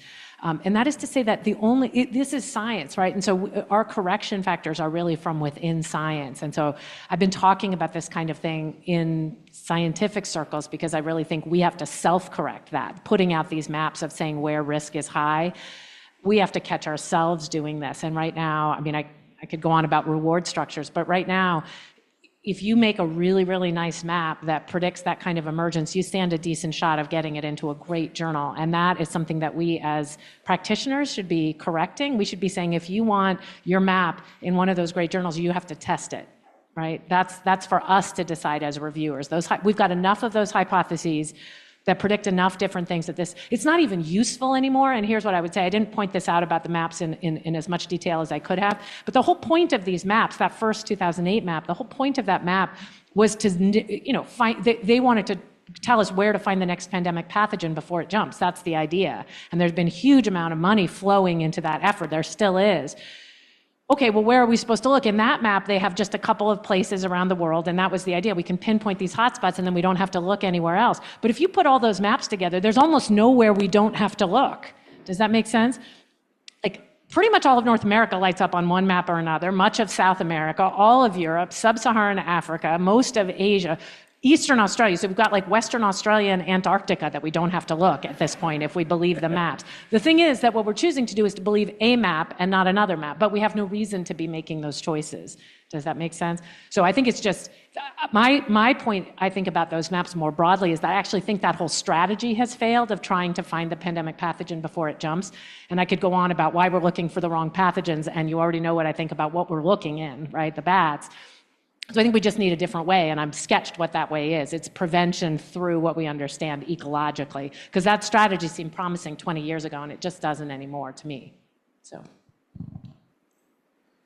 I guess maybe I also think that you hit on something which is like behavioral science too, because it's true, exactly what you said, like so many, maybe not what we're talking about here, but so many other aspects of that are either personal choice or community behavior. And how do we tackle that is something I certainly am not an expert in, but we should definitely have someone in that in this conversation about, because we're going to have to do that, because we can't just tackle one side. Just wanted to add really quickly, I have a personal story. When I can talk about, I do quite a lot of mapping, risk mapping, looking at where ticks are going to go and some of the pathogens and also the disease sometimes. A number of years ago, CDC published a paper on the spatial distribution, potential spatial distribution for Ixodes scapularis, the black-legged tick, and they had actually put the boundary for that on Western Illinois, basically. And I know I have been collecting Ixodes scapularis down in deep south Kansas for quite a number of years. And so we reached out to them and asked them, could you share the data with us so we can take another look at this? And sure enough, when we corrected it, it predicted accurately. The previous paper was not validated, and so that keeps on coming up. Validation is very important. And as a practitioner, we should also be taking those papers with a pinch of salt. We shouldn't just rely completely upon them. And there are experts, and we all cannot do everything. And the reward system is such that you cast a wider net. And I'm running a lab, a wet lab. I go do a lot of field work, and I do also computational modeling, just because so I can get some NSF and NIH money. But I'm not an expert in any one of these completely. So I have to work with statisticians, and I have to work with all these other folks to make the science as better as possible. What goes on the right-hand side of the equation and the left-hand side of the equation, they're both equally important, and you can't just be the one person to be able to do everything. So that recognition has to be there. The beauty of this effort, the SPHERE effort and the larger School of Public Health effort with the different networks in it, I think, is that it brings together so much expertise that we can start to address those challenges. Because I would completely agree that you need multiple disciplines to take these things from the science that we understand into policy. And it's my understanding, and I'm an outsider, so I may get the details wrong here, but there's going to be another convening for another one of these networks in the fall that focuses on the policy and social dimensions of this. And that, I think, is going to be really key, because that's where a lot of this stuff gets to that translation part, and that'll be, I think, sometime in late November later this year. So that's my 2 cents. Sadly, we're out of time already, but well, I will turn this over to Professor Jamar. Great. Thank you, Jonathan, for moderating the panel. Solney, Ram, Christina, thank you so much for being part of this panel. And Felicia, thank you for such a provocative talk that we could learn so much from. So let's give them all a hand.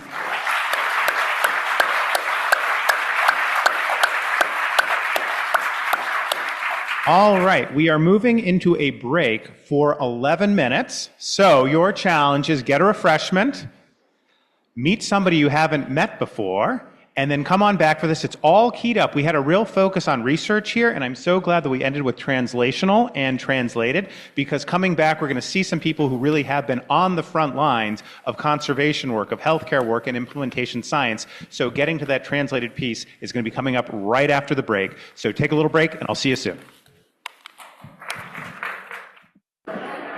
Go ahead and find your way back to your seats. I love seeing all the conversations here. As somebody who has taught, I always enjoy that point in the semester where I come into my classroom and you actually, like the first day of class, you come into a classroom and the students are dead silent. They're looking at, who's here? How am I going to do? And then somewhere right around midterms, you come in and they're all just chatting with each other. Some of it's about the course content and other things like, oh, great, we have gotten people talking together. So that's exactly what we wanted to do with this break. We have a wonderful second half to our program, and so I'm delighted to get us kicked off here. And I will waste no time in introducing our moderator. When we came up with disease ecology on a changing planet, and Jen and I were saying, who should do this?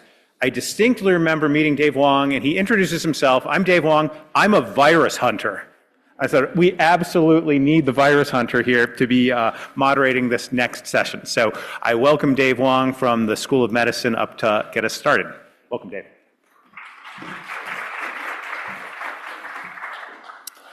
Thanks, Dan. It's great to be here and to have the privilege to introduce the second keynote speaker for today, Neil Vora. Dr. Vora wears many hats. He's a physician, he's a public health leader, he's a conservationist. His career has spanned many academic and non-governmental agencies. So Neil is the executive director of Preventing Pandemics at the Source Coalition, and he's the orchestrator in residence at Inaugural. And you can ask him what those roles mean. These roles, he works to advance efforts to prevent the next pandemic through bold solutions for people and the planet. Before entering into these roles, Neil spent about a decade with the US CDC, and he helped lead responses to outbreaks in West and Central Africa against Ebola and against poxvirus in Georgia. During COVID-19, he was tasked by the New York City mayor to lead the contact tracing efforts there, which was an effort that involved over 3,000 staff who traced over 700,000 residents of New York. Today, in addition to those efforts, he is a physician who works in a public tuberculosis clinic in New York City, and he co-chairs the Lancet Commission on Prevention of Viral Spillover. Please join me in welcoming Neil for the second keynote.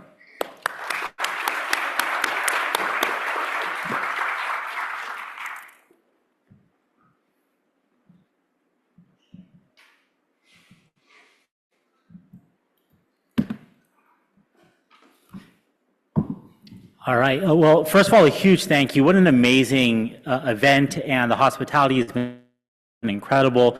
The quality of the discussion is so fantastic, and I've already learned so much this morning.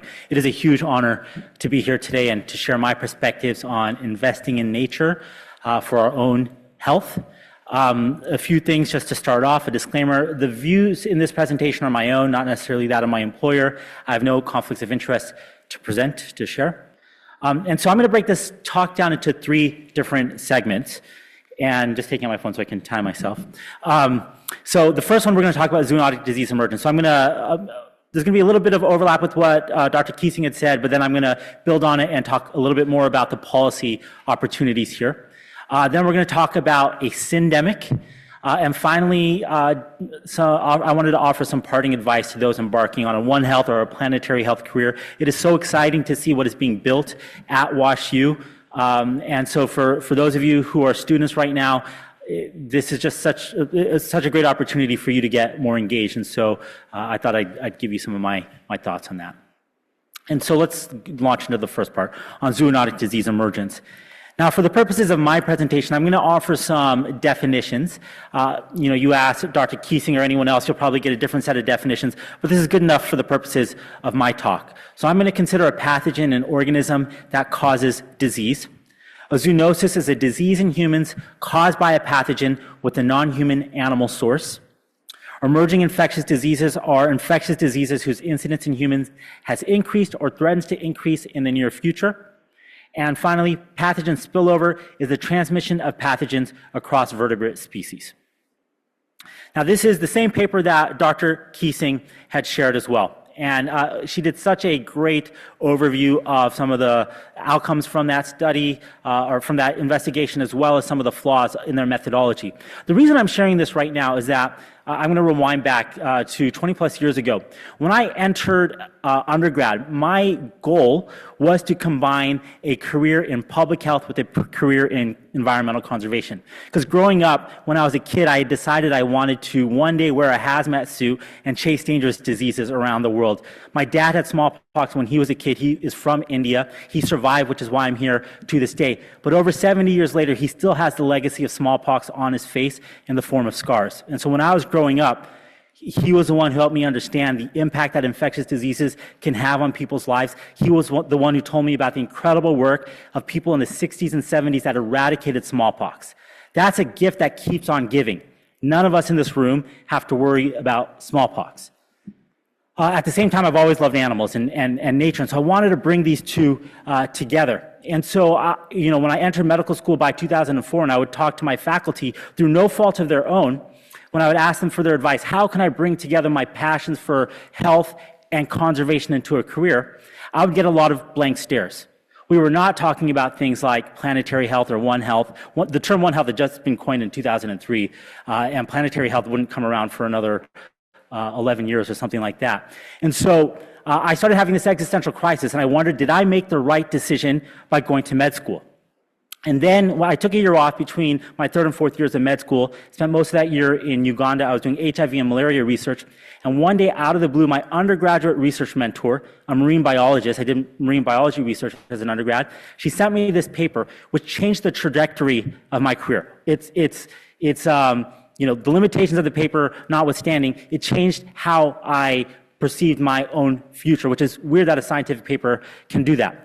But one of the main outcomes of this paper is shown, I think this is their figure 1. The x-axis shows the decade. The y-axis shows the number of emerging infectious disease events. And basically, as Dr. Keesing had said, long story short is that it showed that emerging infectious diseases are increasingly occurring, and most of these emerging infectious diseases are zoonotic. And that, for me, was the light bulb moment. I could finally see how I could bring my two interests in health and conservation together through a career in emerging infectious diseases. So I decided to finish med school, do a residency, and then I joined the CDC through this program called the Epidemic Intelligence Service. So if any of you have ever seen the movie Contagion, Kate Winslet in that movie is an EIS officer. CDC is not the same place today as it was when I was there, which breaks my heart, but it was just an incredible training program. And so let's talk a little bit more about pandemics now. Many of you probably in 2020 heard someone say that COVID is a once-in-a-century event. In my view, that's actually not accurate, because if you rewind back to 1918, right, so over like the last 115 or so years, there's been at least 6 viral pandemics. 4 of them have been flu. We've had an HIV pandemic and also COVID. Right? So in total, 6 pandemics that have killed over 90 million people. Now, 5 of those 6 were certainly the result of spillovers, right? The movement of a virus from animals into people, right? The 4 flus and HIV. The 6th one, COVID-19, in most experts' view, was also the result of a spillover event. And there's a lot of peer-reviewed evidence which backs up that statement. But this gets back to what Dr. Keesing was saying. It is very hard to find the source of a spillover, right? What ignites one of these pandemics? It took, Ebola was discovered in 1976. Even to this day, basically 50 years later, we still do not definitively know the source of Ebola virus disease, right? So it can be very hard to find the source of a pandemic. But anyways, 5 of the 6 certainly were the result of spillovers, probably all 6. And several different models show that the frequency of pandemics is expected to increase. So over the last 100 years, we've had one pandemic every 15 to 20 years. That pace will only increase given what we continue to do to the planet, which we're going to talk a little bit more about right now. Now, there's many different drivers behind spillovers. I've just listed some of the major ones over here. Deforestation and forest degradation, poor biosecurity when raising farmed animals. You've probably, particularly in the last year or two, you heard a lot about avian flu spreading on dairy farms, but that has a long history going back to the 90s, how avian flu emerged, and it's just continued to propagate, a lot of which is rooted in the way we raise farmed animals in these high-intensity industrial settings with quite frankly, poor humane conditions. The commercial wildlife trade pipeline, and finally, climate change in the backdrop of all of that. But let's do a deep dive into one of these just to understand how this drives spillovers. All right, so I'm going to take deforestation in particular. Now, this gets, again, back to what Dr. Keesing was saying. Biodiversity itself is not the cause of spillovers. I was in a meeting back in like 2021 with an official from the European Union. And on that call, that person, a policymaker, made this comment, that biodiversity leads to pandemic risk, which is not accurate. And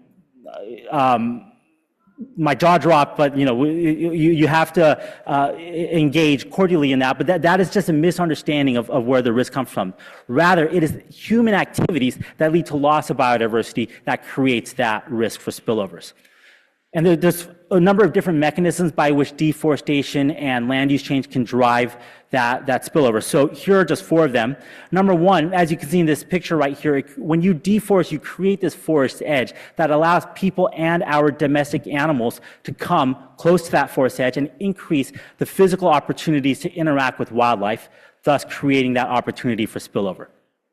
Number 2 is that it stresses wildlife. So just like when we're stressed, maybe studying for an exam, we're more likely to get sick. The same thing happens for animals, wildlife, as they lose their habitats. When they are stressed, they're more likely to get infected and then go on to shed pathogens. Reason number 3 is that deforestation drives loss of biodiversity, and Dr. Keesing went into this. So it leaves behind these generalist animals that can live alongside people, and many of these same animals, such as some species of rodents, are more likely to carry pathogens that can go on to infect people. And reason number 4 is that it worsens climate change, right? So deforestation in and of itself drives climate change, and climate change is known to exacerbate over 50% of known infectious diseases, many of which are zoonotic diseases. So one of the main takeaways from this, it is human activities largely that are driving the accelerating pace of pathogen spillover. Now, very little good came out of the COVID pandemic, but at least finally, after many decades of experts urging policymakers to take more action, now we are seeing more and more efforts around reducing morbidity and mortality from future pandemics. And so there are efforts underway at the highest levels of government to correct failures that were exposed by COVID in how we deal with pandemics. And so if we want to address pandemics, it requires that we invest in both prevention and preparedness. All right? Now, when I say prevention for pandemics, I'm referring to actions that are taken to avoid a pandemic from occurring. So that's about reducing the threat. Preparedness is different. That's about increasing the ability to respond if a pandemic occurs. So that's about reducing our vulnerability. So underinvestment in either one of these domains will result in failure to lower the risk of another pandemic occurring, or it will result in mismanagement of the next pandemic when it occurs. And unfortunately, I said a moment ago that now, at least at the highest levels of government, there's more and more conversations around doing a better job with pandemics. But in many of the conversations that I'm engaged in with policymakers, prevention is often neglected in favor of preparedness, which to me is a catastrophic risk that carries fatal consequences. So let me give you some examples of what I mean. So in 2020, the World Health Organization, the WHO, stood up this independent panel with amazing individuals from around the world. The panel was called the Independent Panel for Pandemic Preparedness and Response. Well, guess what was missing from the title of that panel? Prevention, right? To me, right off the bat, that's already a problem. And they released their landmark report in May of 2021. They've had subsequent ones since then. It was titled COVID-19, Make It the Last Pandemic. In that 86-page report, they only had 1 mention of the word deforestation and 2 mentions of the word wildlife through those 86 pages. And it begs the question, how can we make COVID the last pandemic if establishment global health voices are not even talking about the drivers of pathogen spillover? Let me give you another example. So in 2021, the World Bank started having these conversations about creating a pandemic fund. This is huge. Shocking, again, that we didn't already have a pandemic fund to help countries around the world bolster their prevention and preparedness capabilities for pandemics. But they issued basically a call for feedback from civil society. And so this is one bit of feedback that they received. Okay, and the bold is the emphasis I've added, but I'm just going to read to you one of these comments, actually from the same WHO independent panel that I mentioned a moment ago. In addition to preparedness and response, the current proposal scopes in an encompassing definition of prevention, which risks attempting to boil the ocean. As an aside, as one of my colleagues quipped, it's ironic that they're saying attempting to boil the ocean when the oceans are literally boiling right now. The aims related to prevention include mitigating the risk and consequence of spillover events at the human, animal, and ecosystem interfaces. This could include an almost endless list of interventions and safeguards across health, agriculture, and the environment. We are concerned that this approach could sap resources from achieving the goals of rapid identification and containment of pandemic threats that will remain inevitable despite vast resources spent in pursuit of prevention. right? So this underscores what we are up against. Now, this should force us to ask the question, why does the public health sector, of which I'm a member, I'm a medical doctor, I've worked at the CDC, why does the public health sector tend to neglect pandemic prevention? And there's a few reasons for this that I'm going to propose. I think number one, in public health, we all too often have a preference for specialists over generalists. We encourage a reductionist approach to public health while not also seeing the value of people who can lift their eyes and see the bigger picture, which is exactly what the Sphere Initiative is all about.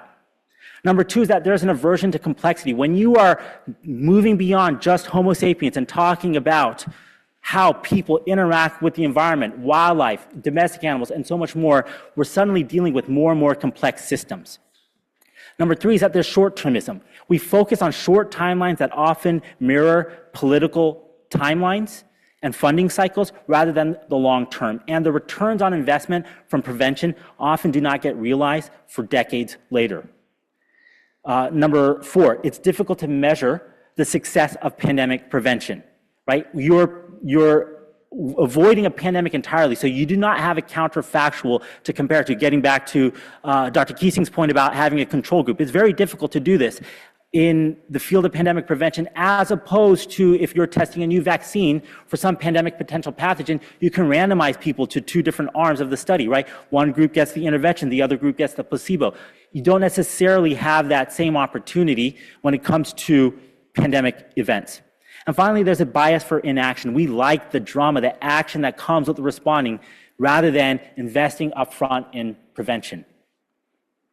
Now, here's some good news. So there's been a change over time. Civil society, which includes academia, nonprofit sector, and other actors as well, had done a lot of advocacy over the last 5 years. And because of that advocacy, that's one reason, but not the only reason, but a major reason why we've seen some incredible global health achievements, such as in December of 2022, the Convention on Biological Diversity adopted the Global Biodiversity Framework. And that basically sets the agenda for biodiversity conservation for the next decade. And in that, in target number 5, they have a very specific clause around preventing spillovers related to the wildlife trade. Or just less than a year ago, the World Health Organization adopted a pandemic agreement, and that is the first binding international agreement with obligations on spillover prevention and One Health. These are landmark achievements that give us a huge opportunity to build on and actually implement robust pandemic prevention going forward. So let's talk a little bit more about pandemic prevention, all right? So there, any of you who've studied public health, you've probably heard of two different types of prevention, right? There's primary and secondary prevention. So that same concept can be applied to pandemic prevention. So let's start with secondary prevention, right? So that is about containing the spread of a pathogen after an outbreak has already occurred to avoid an epidemic or a pandemic. So sometimes this is called containment, right? You have an outbreak, let's say, of Ebola, and so that it doesn't grow and start crossing borders, you quickly implement contact tracing. You might do ring vaccination with the new Ebola vaccine, right? You do a number of different efforts to contain that outbreak so you don't have an epidemic. And so that's what secondary prevention is all about. Now, on the rare occasions when decision makers are speaking of pandemic prevention, they are likely referring to secondary prevention. What they are not talking about is primary prevention, and that's about avoiding outbreaks altogether, through avoiding the risk of pathogen spillovers, through improving laboratory safety, through addressing biological weapons. And based on historical precedent and the ongoing pace of environmental degradation, spillover is the most likely cause of the next pandemic, meaning that reducing risk of spillovers must be a priority for public health. Now, why are secondary prevention and preparedness efforts alone insufficient for the current moment? Well, there's at least 4 different reasons. Reason number 1 has to do with equity. When you look at any outbreak you can name, I challenge you to find me one where this was not the case, right? But when responding to outbreaks, epidemics, and pandemics, inherent in our response structures is inequity. People who have more access to resources in our current structure are going to have more access to the vaccine, even information, other countermeasures, right? So there's an inherent inequity, whereas when you prevent spillovers, right, do primary prevention, everyone benefits everywhere because you don't have even an outbreak to worry about. Reason number 2 is that emerging infectious diseases often defy conventional clinical and public health wisdom, right? Just look at what we've seen with Ebola, Zika, COVID, Mpox. When these start to spread at these astronomical levels in major epidemics and pandemics, you start to learn really surprising things about these viruses. It's better not to learn those things. I'd rather not know by not having that situation at all. Reason number 3 is spillback. Dr. Keesing talked about this. Once a zoonotic pathogen has spilled over into people, people can pass it back over into animals. But if you only focus on the human side of the equation, then you're going to miss opportunities to prevent spillback. And the problem with spillback is as these pathogens cross the species barrier, they have opportunities to pick up mutations that make them more virulent, more transmissible. This was a major concern with Mpox and also COVID. And so, again, if we are only looking at the human side, we are missing this. This is a huge blind spot in our approach. And finally, we live in an age of misinformation and disinformation where lies spread faster than truth. And even when we have amazing vaccines, there is no guarantee that large enough segments of a population will choose to take on those countermeasures. We saw this with COVID. We're seeing it right now with measles, right? The measles vaccine is incredible. And that is the best way to stop measles. Yet we are finding more and more pockets, even in this country, where people are choosing not to get vaccinated. And that's why we're seeing a rise in measles cases. And so how do you prevent spillovers? There's a number of different actions. Now, I want to acknowledge what Dr. Keesing said. There are a lot of gaps in our knowledge when it comes to spillover prevention. So many. And part of this reflects the fact that this is an underinvested area in public health. That being said, we know enough already to act. And the precautionary principle dictates that we must. And so some of the actions to reduce risk of spillover include halting deforestation, enhancing the health and economic security of communities living in areas of high deforestation or also areas of undergoing land use change, strictly regulating commercial wildlife trade. So that's not about taking away the right of people, like indigenous peoples, local communities, for accessing wildlife for subsistence uses or cultural uses. I'm talking about commercial uses in places like New York, Paris, Wuhan. There is no reason why live wild birds and mammals should ever be sold in urban settings. There's no reason. That is a luxury item in those settings. And I should also add that the largest importer of wildlife in the world is the United States. Right? This is not a problem necessarily that we can say only in other countries. The first ever recognized outbreak of Mpox outside of the continent of Africa occurred here in the United States, actually in the Midwest, related to the importation of African rodents for the pet trade. And finally, reason number 4 is action number 4 is that we have to improve infection control when raising farmed animals, particularly in these high-intensity industrial settings. I want to emphasize that no public health intervention is perfect, right? We should always use a layered approach. If any of you, in a clinical setting, you've done morbidity and mortality reports, you've definitely come across this Swiss cheese model, where we use a layered approach so that we can reduce the chances of having mistakes, right? So, for example, if you're going to get your right kidney removed, maybe you're a live donor to someone else, right? There's going to be a number of checks and balances to make, or well, I should say, let's say surgery on your right kidney, right? There's going to be a number of checks done so that they're not operating on your left one instead of your right one, right? That's a catastrophic mistake. So we need to be doing the same thing when it comes to pandemics. We should be using a layered approach where we use spillover prevention, but also recognize that we're not going to prevent every spillover, while also coupling that with our traditional public health approaches to increase preparedness, our ability to contain outbreaks when they occur, while also recognizing that we're not going to be able to effectively contain every outbreak, right? Just think of a future coronavirus or influenza virus that spills over into people, right? Even if you have record ability to detect that novel pathogen and sequence it, like actually happened back in January of 2020 with the Chinese authorities when they identified SARS-CoV-2 and sequenced it. Even if you have that record speed, sometimes the cat is out of the bag. If the virus can transmit between people before people show symptoms, I mean, surveillance and normal response measures are not enough to contain that outbreak. And the economics behind this are also very plain and clear. Right? This is a paper that my colleagues published back in 2020 in Science. Basically, if you look at a pandemic like COVID, it costs millions of lives and trillions of dollars, as opposed to preventing spillover, which can be done relatively effectively for $20 to $30 billion a year. That is a drop in the bucket compared to the risks of, compared to what we're up against. Now, I'm going to talk about bats. I want to acknowledge what Dr. Keesing said, all right? There are gaps in our knowledge. Bats are my second favorite group of animals after snakes, right? So I love bats. I'm not trying to vilify them, but we also know that they are reservoirs for a number of viruses, certainly rabies virus, Nipah viruses like Nipah virus or Hendra virus, Marburg virus, right? So deadly viruses. Yet that's not to distract from what Dr. Keesing was saying, because I agree with all of her comments. And there's a number of factors maybe that contribute to some of this ability for bats to harbor these pathogens that we won't go into right now. But I'm going to tell you about an investigation I did a number of years ago. I want to be very careful as I tell you about this investigation, not to sensationalize any particular practice, right? There are things that we do here in the United States. Again, I'll just point at industrial animal farming. That might look odd to people in other parts of the world. They'll look at us and say, wow, I cannot believe that you all are allowed to treat your animals the way you do, for example.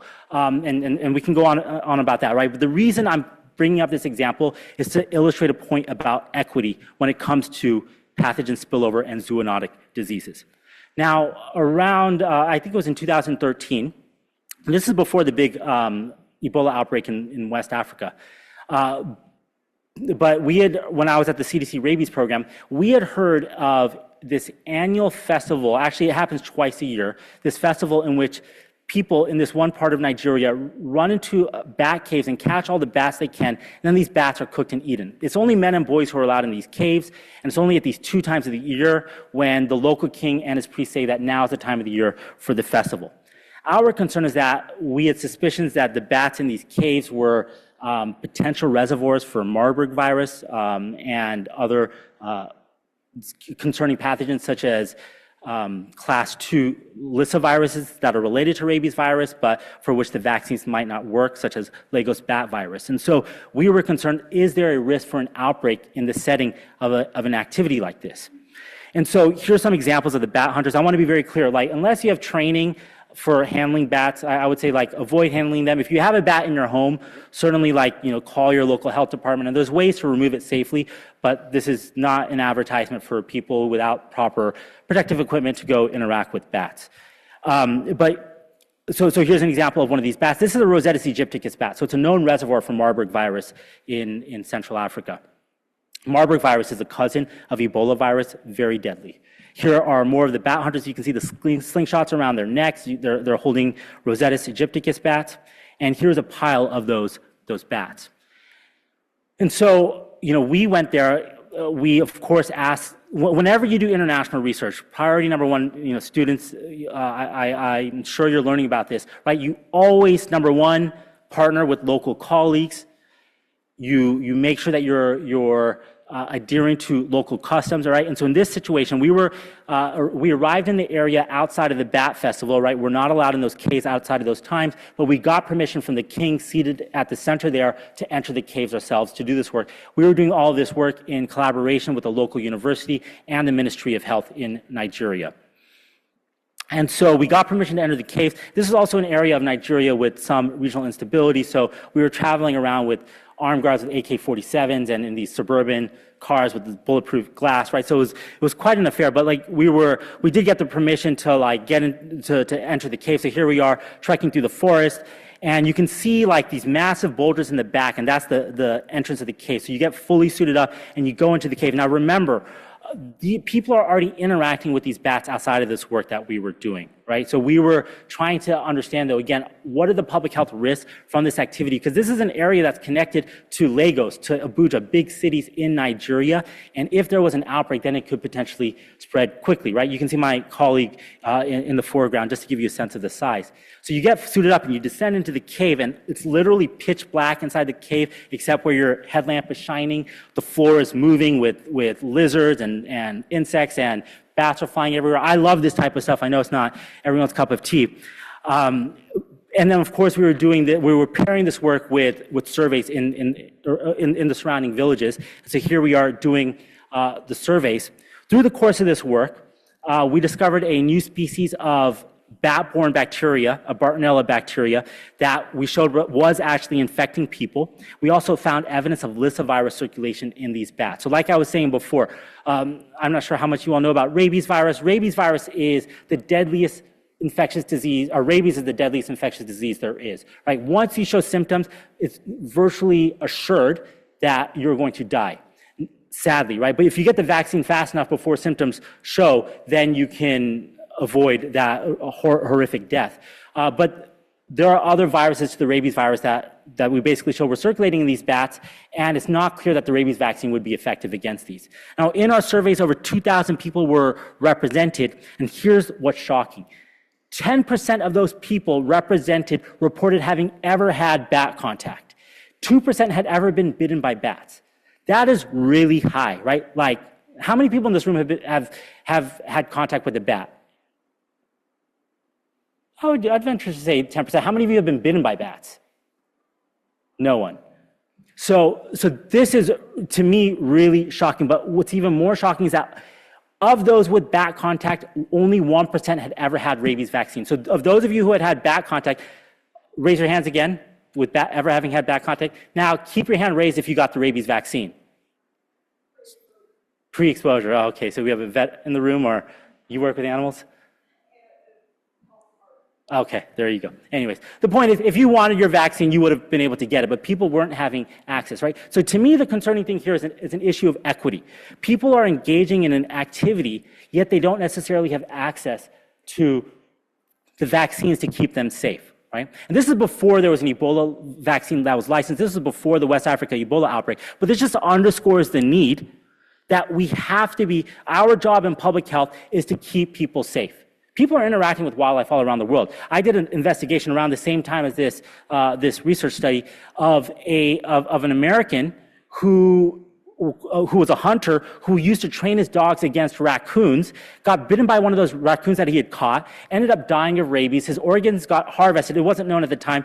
His organs got put into 4 different people. One of them ended up getting rabies as well, right? My point here is that there are these issues all over the world. We have a responsibility to help people keep safe. It's not my job to judge people for whatever activities they're engaging in. So let's move on to talking about a syndemic, and I think I need to wrap up in the next 10 minutes anyways. So I want to very quickly talk about pandemics, climate change, and biodiversity loss. To me, these are all catastrophic threats rooted in our broken relationship to nature.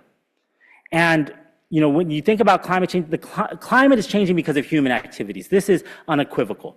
And we are already experiencing the impacts right now. This is not some future threat. Millions of people are going to be dying in the years to come because of climate change, but people are also dying right now. This is no longer theoretical. And there are so many different impacts of climate change. I've talked a little bit about the infectious disease, particularly from a zoonotic disease perspective, but there's so many others, right? We haven't even talked about fungal disease, and I love zombie movies and shows, and The Last of Us is an amazing show, which underscores the threat, right? Like, fungal pathogens we're all breathing in fungi right now, and most fungi thrive at lower temperatures than the human body temperature. But as the temperature increases around the world, is there going to be a selective pressure that allows some fungi to thrive at higher temperatures? That was already thought to be perhaps how this one species of Candida that is now spreading in many hospital settings and causes high case fatality rate in people might have evolved, right? So beyond infectious disease, so there's injury and there's allergy-related issues, chronic disease, many, many different impacts. But biodiversity, to me, we're not talking nearly enough about this, right? So I've seen a growing climate and health movement since 2023 at COP28 in the United Arab Emirates. There was the first ever climate and health day. That is to be celebrated. We are talking about climate change and health. Finally, it took 27 COPs. When I say COP, that means like the big UN conference, basically, to talk about climate change. It took 27 of those, 27 years, for people to finally start talking about health and climate change, which is shocking because the way most people will experience, or at least many people will experience climate change, is through the impacts on their health. At least now we're talking about it, but my concern is that in this climate and health movement, we are not talking about biodiversity. Biodiversity is the underpinning of all life on this planet, right? and up until now, we have had 5 mass extinctions. 4 of these were because of climate change for a number of different reasons, not because of the combustion of fossil fuels like the one that we are having right now. One of them was from the asteroid that killed the dinosaurs. But now we are in the midst of the 6th mass extinction. Species are dying at this astronomical rate right now. And this is driven by human activities, particularly habitat destruction and climate change. And the range of health benefits that we experience from biodiversity are so wide-ranging. Sorry, it's a little small, this figure. It's from a WHO publication. But we rely on biodiversity for air quality, protection from infectious disease, for good food, for water, for protection from like reducing allergies, right? So many different health benefits, and we're going to lose so many of these. And we're going to come back to this in a brief moment. So we're right now confronted with this paradox. It is a fact that it is a better time to be human now than any other point in our history. As Nicholas Kristof said recently, we humans are probably in the best decade in the past 300,000 years. Right? We have more access to energy, food, water, education. Like from any of those basic metrics you can look at, humans are better off today than they were in prior epochs. But this has come at a price, where the state of human well-being and that of the planet's natural systems have been trending in opposite directions. So as my colleague Sam Myers has said, we have been mortgaging the health of future generations to realize economic and development gains in the present. What do we mean by that? Well, this gets back to my comment about biodiversity a moment ago. There is no future for humanity without nature. That is a fact. Every material item that we need for our survival ultimately comes from nature. Now, IPBES, which is like this intergovernmental panel for biodiversity, identifies 3 underlying causes of the decline of nature. Number 1, it's human disconnection from and domination over nature. Number 2 is concentration of wealth and power. Number 3 is prioritization of short-term individual and material gains. These are driving the loss of nature that we're seeing around the world. And we don't have time today to talk about the planetary boundaries models, but there's a number of different ways that we can quantify how nature is declining. But I am concerned that all too often we assume, and I'm borrowing this quote from Peter Frankopan, but all too often we assume technology can endlessly override natural limits, but we have to accept that living within ecological boundaries is not optional. Right? We have to reject this idea that humans are somehow an exceptional species and different from all other species. We are subject to the same laws of nature as every other species on this planet. And you might have heard the line that you cannot have infinite growth on a finite planet. Or another way to put it, growth that consumes resources from the natural environment faster than the natural environment can renew itself soon runs out of resources to feed GDP growth.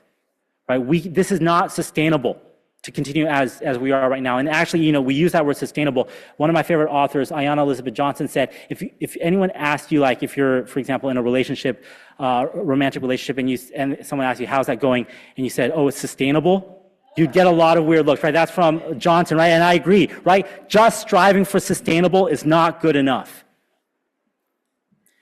Now, I am happy that we're finally beginning to widen our approach to what it means to be healthy. Many indigenous cultures and traditional cultures around the world have long understood that well-being of humans is inextricably linked to the health of other animals and nature. And now we're seeing that awareness come into public health, right, with the One Health movement or the Planetary Health movement or climate and health. The reason I focused a little bit on One Health in today's conversation is just because we're seeing that term being picked up in some of the policy circles that I am somewhat involved in, right, like the WHO or CBD. To me, ultimately, the term doesn't matter, right? Like, use whatever term works for you. The important thing here is that we're finally beginning to expand our understanding of what it means to be human, or at least I hope we are. So I just want to end with some parting advice for those embarking on a One Health career. And to acknowledge, right, we are undergoing massive changes in the world right now. As my colleague Peter Hoffman said, we are in the midst of a paradigm shift right now. We don't know what direction it's going to go, good or bad. It can go either way. It's completely normal to be feeling grief and despair right now. If you're not, that's fine, but if many of you probably are, otherwise I'm guessing you wouldn't be in this room. I have found that action is the best antidote to despair. I love being with the CDC. It was the privilege of a lifetime to serve my country in uniform through the CDC. But something was missing for me when I did that work, right? I found that I was responding to outbreak after outbreak, yet not doing anything for the planet. And I was seeing that it's what we are doing to nature that's driving so much of the suffering on this planet. And so I made the hard decision in 2021, which now I'm happy about, to leave CDC. And I entered Conservation International, and now I'm doing related work. But I found that action is the best antidote to despair, right? Just choose what it is that you want to do and just do it. And as Clover Hogan says, one of my favorite climate activists, we don't need 100 perfect activists. We need 1 million imperfect ones. So just find what it is that you care about and do it. And what's helped me, just put a framework around this, you might have heard of Ikigai before. That's basically what this is showing. Ask yourself these 3 questions. What brings me joy? What am I good at? And what does my community need from me? And hopefully you are at the intersection of the answers to those 3 questions. Or every stage of your career, I hope for you, gets you closer and closer to being there. And it is such a privilege and a joy to be at that intersection. Number 2 is embrace your role in shaping the future. Sometimes people tell you, no, you can't change the system. It's beyond you. You're too small to do that.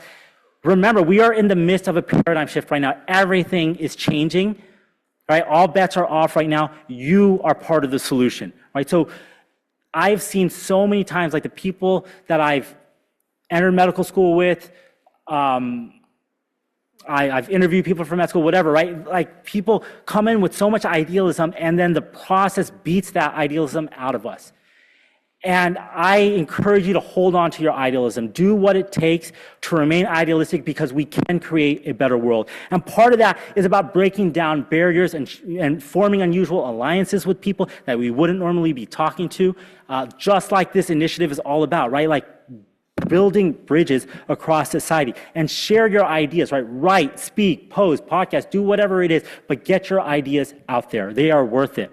And as you do this, stay humble. Acknowledge that there are many different ways of knowing the world. And I didn't really realize that until 4.5 years ago when I started working in the conservation space. And you're suddenly, when you're in conservation, everything is interconnected. And you start to recognize that science, and I'm a scientist, science is one way of knowing the world, but it is not the only way of knowing the world. Robin Wall Kimmerer has this amazing interview in the New York Times, I think from 2023. She's a fantastic author if you haven't come across her work. But she observes that in Western science, we are very good at observing the world. We have ways to control for things and observe what's happening in nature or whatever else. But that system of observation is divorced from a value system. Whereas indigenous ways of knowing often combine observation with values. And that is why we have decades of knowledge that the climate is changing, yet we still haven't taken substantial action, which is a tragedy, right? But recognize that there are many different ways of knowing the world, and we should not be prioritizing one way of knowing versus others. Don't give up, right? It is hard. There's going to be steps forward and backwards. As Martin Luther King said, just in honor of the day two days ago or whatever, it was, the moral arc of the universe is long, but it bends towards justice. Or as Nelson Mandela says, it always seems impossible until it's done. There have been paradigm shifts before. The world keeps changing, but there has never been a better time to be human than now. Right now, this year, last year might seem particularly awful. I think it's pretty bad, but still, if you look at the past decade, it's pretty good in overall history. And finally, take care of yourself. And for me, it's weird, I'm anyone who spent time with me this morning, I love jujitsu, right? You can't take care of other people unless you're taking care of yourself. So find what gives you that state of flow outside of work and just do it. For me, my heart breaks every day from when I think about what's happening to people, the planet, and I couldn't do this work unless I could disconnect on a regular basis, on a daily basis, and nourish myself. And so I hope you all are able to sustain your important work. I'm so excited for what you are going to be doing at WashU, and it's an honor to be here today.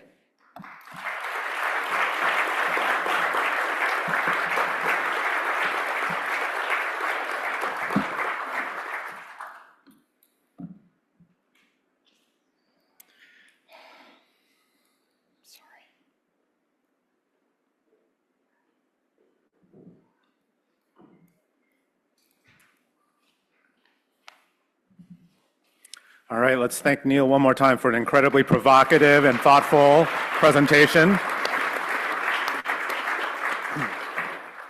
We're going to continue now with our second panel, and in this panel, we're going to bring together experts who are bridging the gap between research and action and implementation of policy. And together, we're going to talk about how disease ecology can inform real-world practice and policy changes. So we have three people joining us in addition to Dr. Vora. The first is Mari Hlachwayo Davis, who is an infectious disease physician, public health leader, and she's the former director of health for City of St. Louis.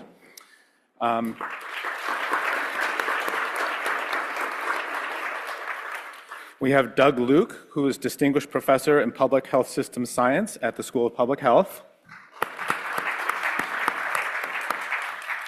And we have Nan Raghuraman, who's director of the Division of Clinical Research in the Department of Obstetrics and Gynecology at WashU School of Medicine. And we have Dr. Vora. And so I'll ask the panelists to spend a minute or two talking about their background and their interests. And so we'll start with Maddie. Want David to get another round of applause for actually trying to say Hlachwayo and saying it spot on. So I think Thank you. I didn't think they were going to give you a round of applause, but they did. There we go. My name is Mati Hlachwayo Davis. I'm originally from Zimbabwe, but I've spent actually more of my adult life in the US now, which after last year, I'm like, why? I'm an infectious diseases physician, public health expert, but I actually lovingly call myself a public health warrior because that is my first and deepest love. My career has spanned clinical practice, so started off as a internist, spent 10 years in Cleveland at the Cleveland Clinic in Case Western, and then followed a man, but only after he put a ring on it, to St. Louis just over 10 years ago, and was an infectious diseases fellow here at WashU, subspecialized in the care of people living with HIV and sexually transmitted infections. The diagram that you put up that talked about the epidemics and pandemics that we've dealt with throughout history really resonated with me. A lot of my work with COVID really started with expertise in caring for people living with HIV. Stayed on faculty here at WashU, but my passion was in community and in community engagement. You don't get a lot of role models in academia whose work in public health and in community engagement is really at the fore. And so also asked for a joint contract at the John Cochrane VA, which I just thought would be such a fantastic opportunity to really learn about and have some implementation around health equity. And so was on faculty there as well. The next phase in my career came before a little pandemic called COVID. I was 7 months pregnant at the beginning of that pandemic, a whale of a human ready for this baby to come out of me. And then, the world went into disarray, and I was on faculty here at WashU. We infectious diseases physicians, underpaid, but man, when a pandemic or an epidemic comes, it's our time to shine. And so we were kind of leading the four, and I was leading COVID efforts, helping to lead COVID efforts both here and at the John Cochrane VA. But quietly and consistently throughout that time, I was in community. Very sensitive to the fact that academics think we think we know everything. We think we're the be all and end all of what should happen in the communities around us. But the true expertise of the leaders that do this work with much fewer resources than we do with our fancy grants and millions and billions of dollars in academia, and they keep our communities afloat. And it was those experts that I wanted to learn from starting in fellowship. So quietly on weekends, whether it was at a daycare or wherever I was asked to be, I was in community, learning from these experts, learning from these leaders amongst us in our communities.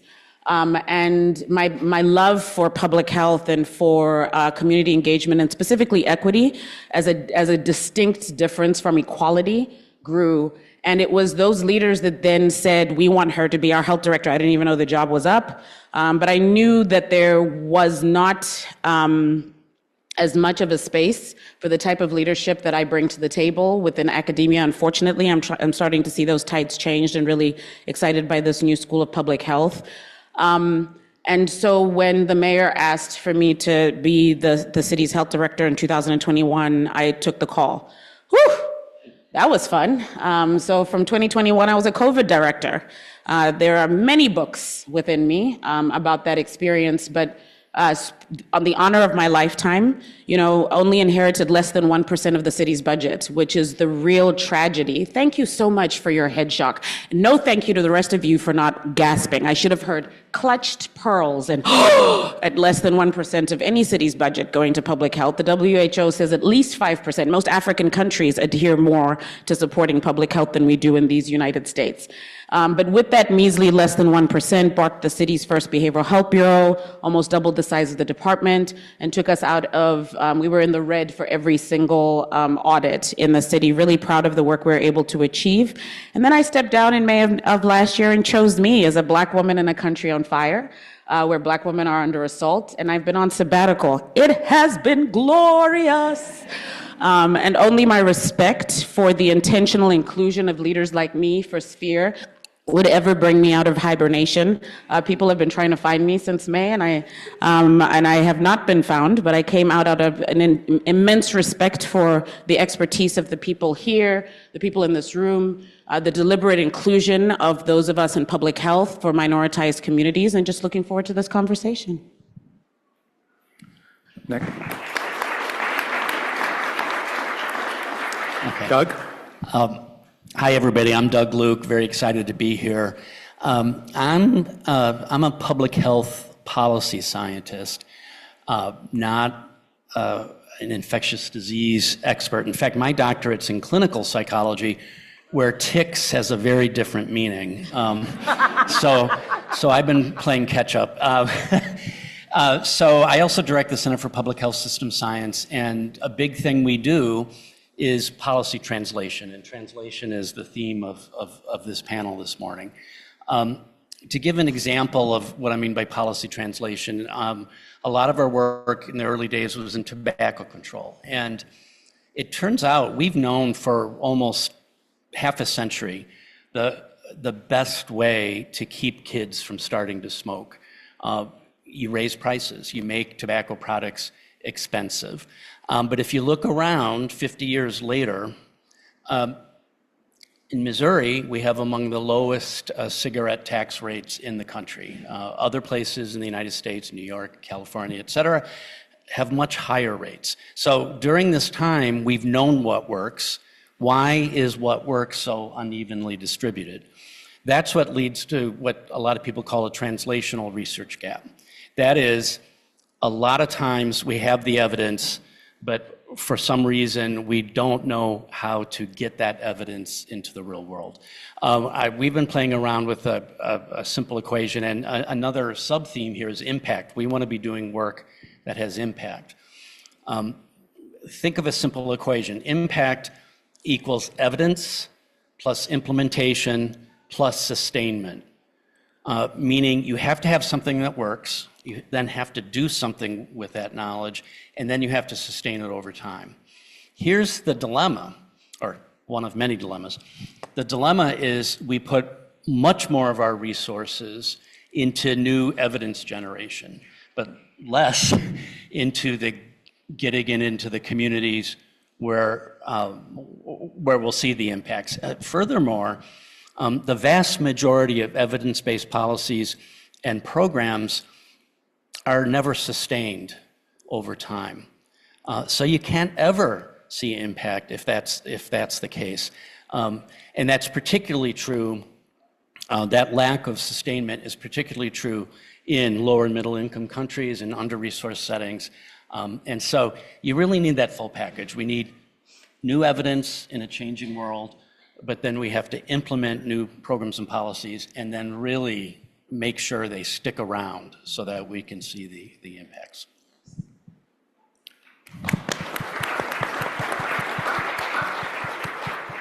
None? Good morning, everyone. I'm Nan Ragaraman. Thank you so much for inviting me to be here today. It's really an honor. I am a maternal fetal medicine physician scientist, so I spend some of my time taking care of patients with high-risk pregnancies throughout Missouri and the southern half of Illinois. And that includes infectious disease care among pregnant and postpartum people. And the other part of my time I spend doing obstetric research, which comes in many different flavors, but my primary interest is in randomized trials focused on childbirth outcomes and how we can make labor and delivery units throughout the United States safer for both mom and the infant. But also a newer interest of mine born out of the need in the healthcare space is implementation science, which is why I think I'm here today. And a lot of the millions of dollars that we spend generating evidence in healthcare sadly come to a dead end when we don't utilize implementation science principles. And so I've spent a lot of time recently thinking about how we move evidence into clinical care and perhaps more importantly, de-implementing age-old things that don't have evidence or are harmful for our patients.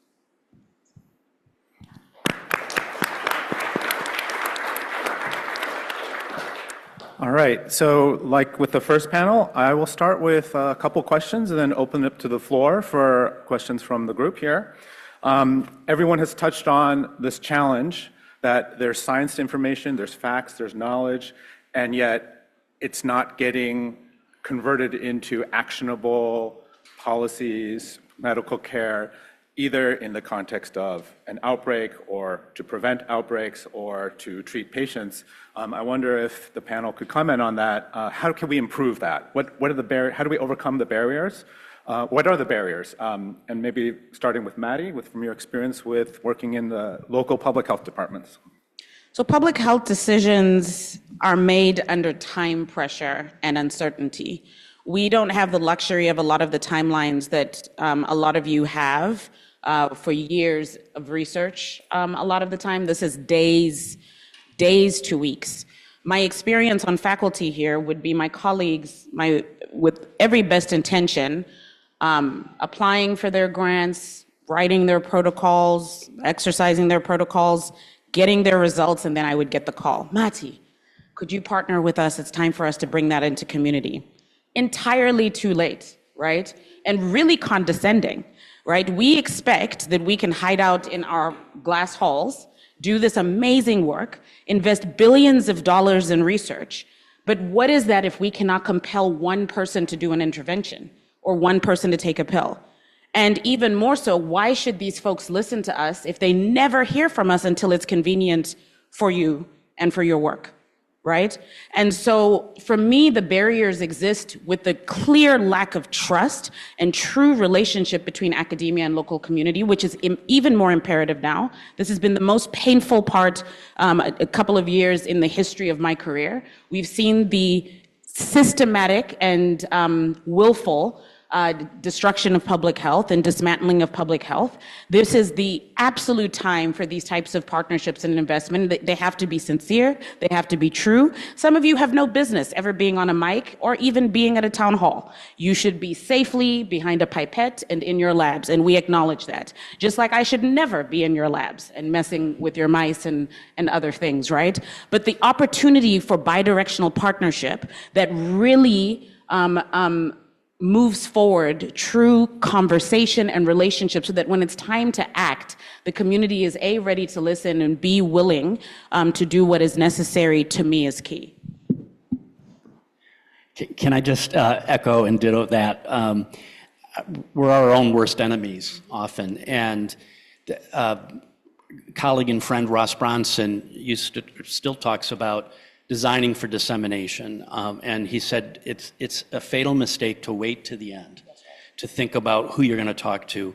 We've stolen this idea from Ross. We talk about designing for impact now, which the right time to be partnering is as you're formulating the question.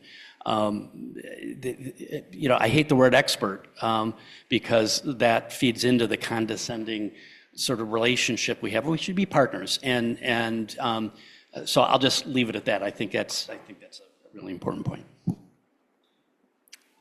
Yeah, I'd say community partnership 100% from the start is especially important, and I'll say from a trialist standpoint that is something that most people only think of as an afterthought, and for us to move that to the beginning of study design, et cetera, becomes especially important. The other major gap that I think exists is sort of the lack of a hybrid workforce. So what I mean by that is there are a lot of the medical training that we provide for the healthcare workforce does not include any training about implementation science, disease ecology, hybrid topics that are now important more so than ever. And developing that hybrid workforce becomes important for us to really start doing some of the important preventative work to address some of the themes we've talked about today. I'll just make a brief comment from my experience at the New York City Health Department. So when I was running the city's COVID contact tracing operation, we set up a community advisory board to advise us on all the work and help us adapt our operation in real time. So one time that came in real handy is we had a question package around disability, and we were not asking the questions in the right way, right? Again, we're doing contact tracing for the city of over 8 million people, a lot of people stuck at home under isolation, quarantine, and people who are disabled then are especially at risk for adverse outcomes. And so thankfully on our community advisory board, we had one of the leading New York City advocates for disability rights, and she helped us do a better job. Or another example is we had to hire over 2,000 staff in less than a month to stand up our operation. And when we did that hiring, we preferentially did our hiring from parts of the city that were disproportionately impacted by COVID, right? As one of our equity measures to help right some of the wrong that the pandemic had unveiled during the first wave. And so those staff were so critical in helping us refine and do a better job iteratively. I know many of you are in academia, but I was just contributing from my applied public health perspective. Over. Great. Neil, I want to go back to your presentation, and you shared a couple of things that I think you're preaching to the choir here, that the next pandemic is likely to come from spillover and climate change is real. Like I said, you're preaching to the choir here. What can we do to communicate more broadly so that the public at large and the community actually understands that in the face of misinformation and counter narratives? And I'd like to open that to the committee, to the panel. I think it's a really challenging situation. And I find often in academia, we look down upon people who focus their career on communication. But those people on Instagram, TikTok, X or Blue Sky or whatever are actually doing really important work. We can't just generate research for it to get filed on the shelves of a library. We have to be communicating that outside and to different populations. I'm not a communications expert, but disinformation is such a big threat. I think it's actually the biggest existential threat we face right now. That underpins why our response to COVID was so bad and we didn't have good vaccine uptake.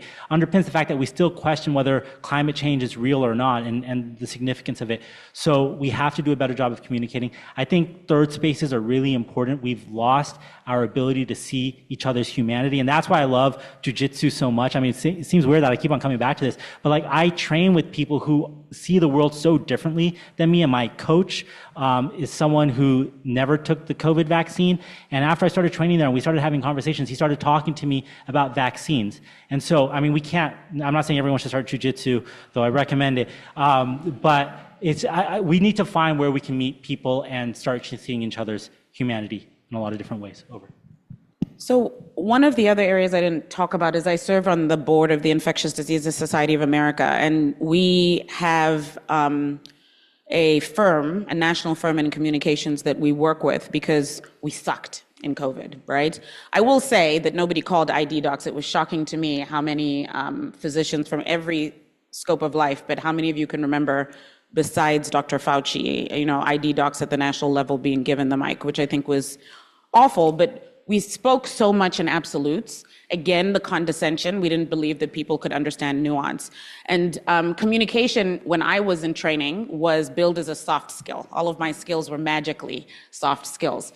And then here comes COVID, and we are trying to claw our way back to earn the trust of community now because of this huge flaw in overlooking the importance of communication. And we invited this firm to one of our board meetings, and we asked them to present some of their research, and they talked about the movable middle. How many of you know what the movable middle is?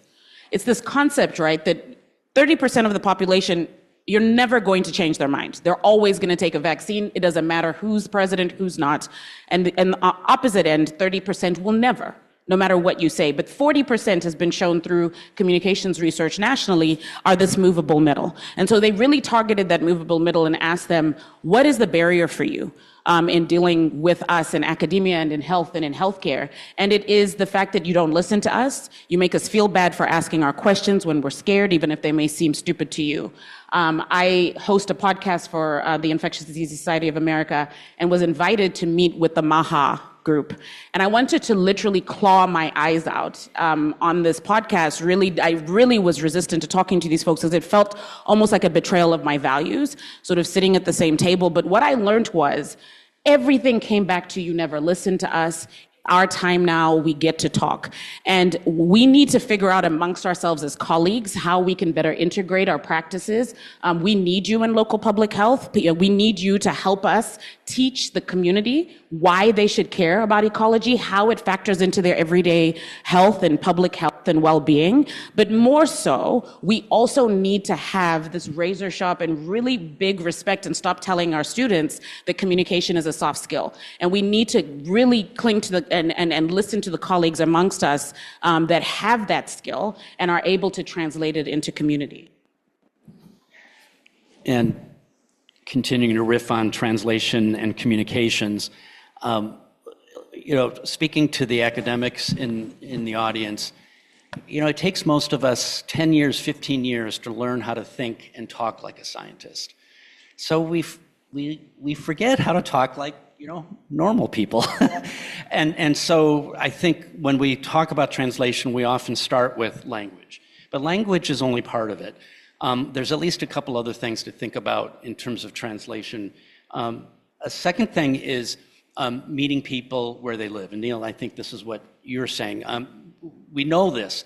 When we ask researchers where they disseminate their information, the number one spot is in peer-reviewed journal articles, and then it goes down, and third spaces are usually quite low in that list. You ask community partners, policymakers, the same question, where do they, well, not the same, where do they go to get information on, let's say, pandemics? The list is totally reversed. Journals are the bottom. So, we need to be going to where they're actually going to get the information. And then the third piece of translation, I think, is maybe the most important, which is salience, or knowing what they really want. This is echoing what Madi, what you're saying, but we still act surprised. Policy scientists still act surprised when we say, we've done research on this policy, it's evidence-based. This has been the big movement, evidence-based medicine, evidence-based public health.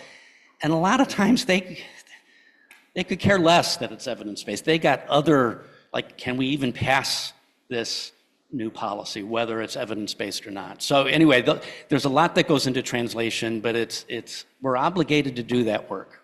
I was at a town hall, and I really was in my vain era. And I just thought how lucky they were to have me. Oh, la-di-da, here I am. And I started using community buzzwords. Ooh, equity. Ooh, community engagement. And data. One of my favorite sayings at the time is data is justice. And I just knew I had dropped the mic when I said it. And there was a community leader to my right who started laughing. And I was really quite offended. And I mean, it was from his belly. It was a very offensive laugh, right? And I asked him what he was laughing at. And he was like, you academics love your data. And he was like, and it's so interesting to me that you don't ever come into community and ask us what the needs are from your research. And he said something that I took into my role as director of health and really tried to impress upon my team, which is if you control the variable, you control the outcome. And if you don't even start in community and come up with your variables, come up with these outcomes, publish them, think they're going to be transformative, go back into community, and it means nothing to them because you've never spent time actually asking them. I had a weekly radio station spot for 4 years as director of health, 30 minutes every Tuesday, started off with a couple of hundred people listening. By the time I left, it was 30,000. And you could call in and just ask simple questions to your local health department. Director, how transformative would it be if some of the leaders in ecology were to partner with us as we had that 30-minute spot every week, right? Every week of the year for years to come and really engage with the public and start to impress upon them what is needed. If we control the variables, we control the outcomes. If you're not comfortable being in community, own that, but hire the experts who do this work in community participatory approaches and communication and make sure they're on your teams so that the variables that you are exploring truly yield outcomes that have impact. Yeah, I'll add, I think that there are two things to sort of bridge this gap. One is gone are the days that a physician can, in a patriarchal way, say, I recommend this vaccine, you should take it, and expect the patient to just go get a jab, right? Like that no longer exists. And in fact, the vast majority of the conversations I have in my clinic with pregnant patients is getting a better understanding of why they don't want a vaccine rather than me saying, you should just get a vaccine and they saying yes. In fact, the large majority of my conversations are what I call myth-busting work. But that alone is not enough. And if we just look at vaccination in the pregnancy space as an example, it requires me, or the obstetric workforce in general, partnering with the community like we already talked about. So that includes things like allyship with faith-based organizations, schools, et cetera, to do more than what the traditional role of a physician has been. And that, I think, requires some culture change within medicine. And then the second thing, I think, is assuming that a one-size-fits-all approach works, when really it doesn't. And we've learned, I think, through implementation science and many other things that just studying one intervention and applying that to everybody is going to work. And it does not, because people experience barriers for different reasons. And assuming that everyone doesn't want a vaccine for the same reason is only going to lead to a failed approach. So I think really customized and individualized, personalized approaches to prevention is going to be especially important in this day and age. I'd like to open it up to the attendees. There's one in the back. The microphone.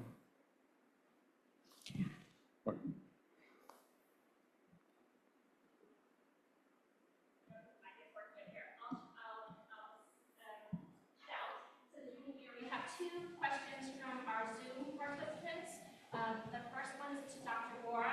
I'm also a conservationist and aim to perform research in spillover events and primary pandemic prevention. One thing that concerns me is the widespread culling that occurs during outbreaks and the fear that some governments may potentially adopt this approach as a primary pandemic prevention measure. I'm curious if this is something that you've also thought about and what we can do to discourage unnecessary and environmentally dangerous culling events in general. The second question is for all panelists. How do you recommend one get their foot in the door when so many academic institutions and employers will not accept anything less than direct experience? I'll take a stab at the first one on culling. So there really is not much evidence, and Dr. Keesing can correct me if I'm wrong, but there's not much evidence that culling of animals, wildlife population,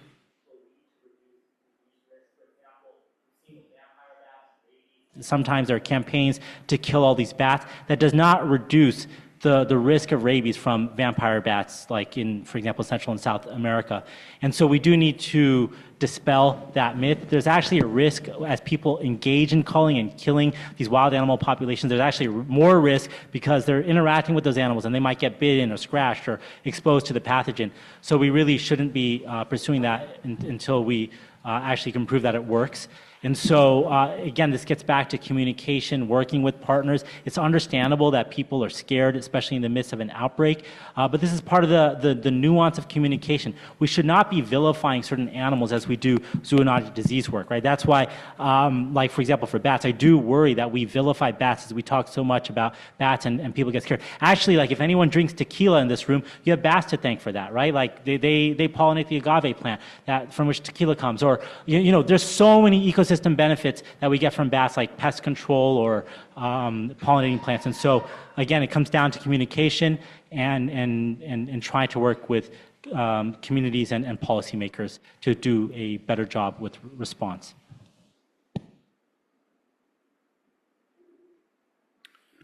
I think the second question was about how does one get a foot in the door? Is that did I paraphrase the question correctly? Which door? This door? What? Institutions and employers who do not accept anything less than direct experience. One thing I would say is it's sort of like suddenly overnight an actor gets the Oscar and it feels like they've just appeared at the pinnacle of their success, but you look back and they had a long career. And applying for jobs often is people are successful when they've been doing this for a while. It's hard. There's gatekeeping that always occurs. But early, it's never too early if it's something that you're excited about to hang out with people who are doing this work, volunteer. Here at WashU, there's so many projects that, like, one of the things WashU is great at is getting undergrads involved with research, for example. And there's a new undergraduate public health program, little plug. So part of it is there's the formal things you do that are on your resume, but there's the stuff you're doing yourself to learn if this is something that you're passionate about. I just have to say, there's a WashU subreddit that I sometimes hang out in, and I see all these students who are asking is this an easy course? Is this a course that I can get an A in? And they usually want to be going to medical school. And I'm like, I want to say you should be taking the hard classes. You should be taking the things that are challenging you, because that will help years later when you're trying to get in the door. Next question, please. You're just going to have to yell. Do you think maybe we're missing another large piece in that, like, we should also be talking to people who know more about, like, the economy and, like, how... Is this on? Okay. Like, we can do our data and we can do our communication all day long and we can partner with public health, but, like, at the end of the day, if we run into this brick wall of, like, making this fiscally something that policymakers are going to want to do, like, should we be considering ways to frame our data such that it makes it more appealing from that standpoint? Yeah, I think this is especially important. And some of it, my comment from the healthcare perspective, and I'll refer back to what Neil mentioned about this sort of movement towards more specialists and less preventative care. And that is really fundamentally at the root of that issue is the way in which healthcare is incentivized, or the sort of financial basis for that is that our physicians, or our healthcare workforce that focuses on primary care are not incentivized appropriately, nor is the healthcare system set up in a way where we have enough of those providers and that they're again, being incentivized in a way to provide this kind of primary care at a mass scale, right? So for us to really move the needle from a policy standpoint, we definitely need our economists, our healthcare policy folks who can tell us a little bit more about cost efficiency and whether how we can make a movement in preventative care is to really incentivize our primary care providers to do more of that. And more medical students are choosing to go into these like specialty-based practices rather than primary care, and that is only going to contribute to our gap even more. Yeah, I couldn't agree more, and I love that you brought us up. I do want us to get away from thinking that the answer lies here, not here, not here, not here. It's multifaceted, but you're right that the gap in the conversation today is around economics. There is substantive work that's been done that thriving economies are linked to thriving health and public health. And one of my favorite quotes from a former dean at Harvard School of Public Health is that every politician should be required to do a public health 101 course and to understand these links, right?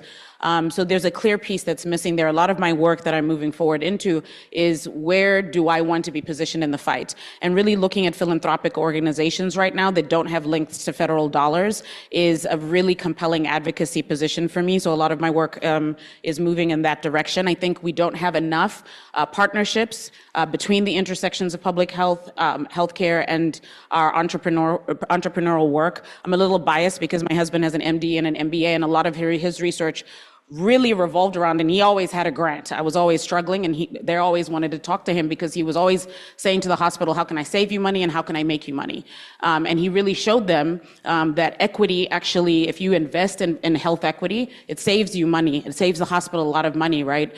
So there's so many opportunities that are missed between the intersection of economics and public health. And when you think about, because there's a lot of despair, as you were saying, places where we can win the fight, being able to partner with organizations that aren't linked to federal dollars, have a ton of money, and are ready to stick it at this attack on health and public health is kind of my jam right now. So thank you for bringing that up. Let's thank the panelists.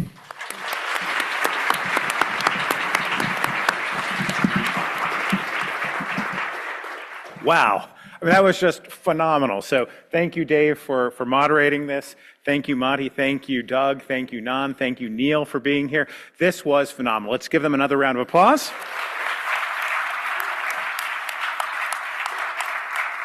Great.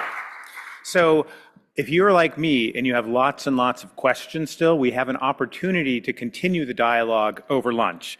These conversations have really started sparking some wonderful ideas about how our research can connect us to real-world solutions, about how the interconnected health of the planet and the people on it are all linked together.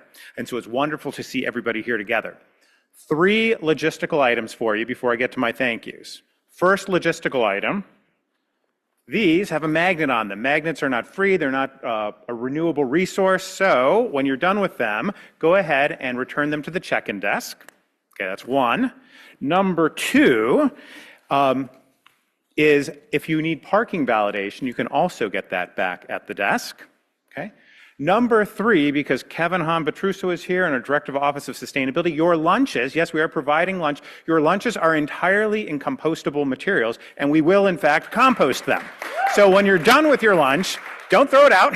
Find a place to put it with some others, and we will take care of making sure that that goes into compost. So now I'm into the thank you portion of this.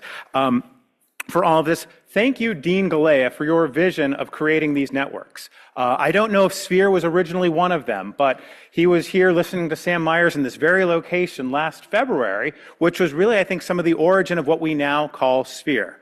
Thank you for hiring Morven McLean to be the Director of Networks and Innovation. And all these ideas that have come up here, this is Planetary Health. There is one on implementation. There is one on global. There is one on food and agriculture. There is one on policy. And Maddie, there is one on communications, led by Matt Kruder, who you know well. And so all of that, this network of networks, is really going to be key to how we're going to be able to solve some of these problems. I mentioned at the outset Jen Mandeville, our own very talented network manager, who started 3.5 months ago, really put together all of the work for this. So thank you to Jen. Thank you to Sydney and the wonderful events team in the School of Public Health for making all of this possible.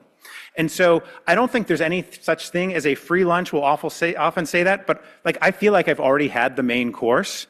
with these two sessions. I feel very nourished in my mind with new ideas and new partnerships, and I encourage you to take opportunity to continue these discussions while you nourish yourself with an actual free lunch provided here by the Sphere Network. So thank you all again for being here. Let's thank our panelists, and I look forward to continuing the conversation.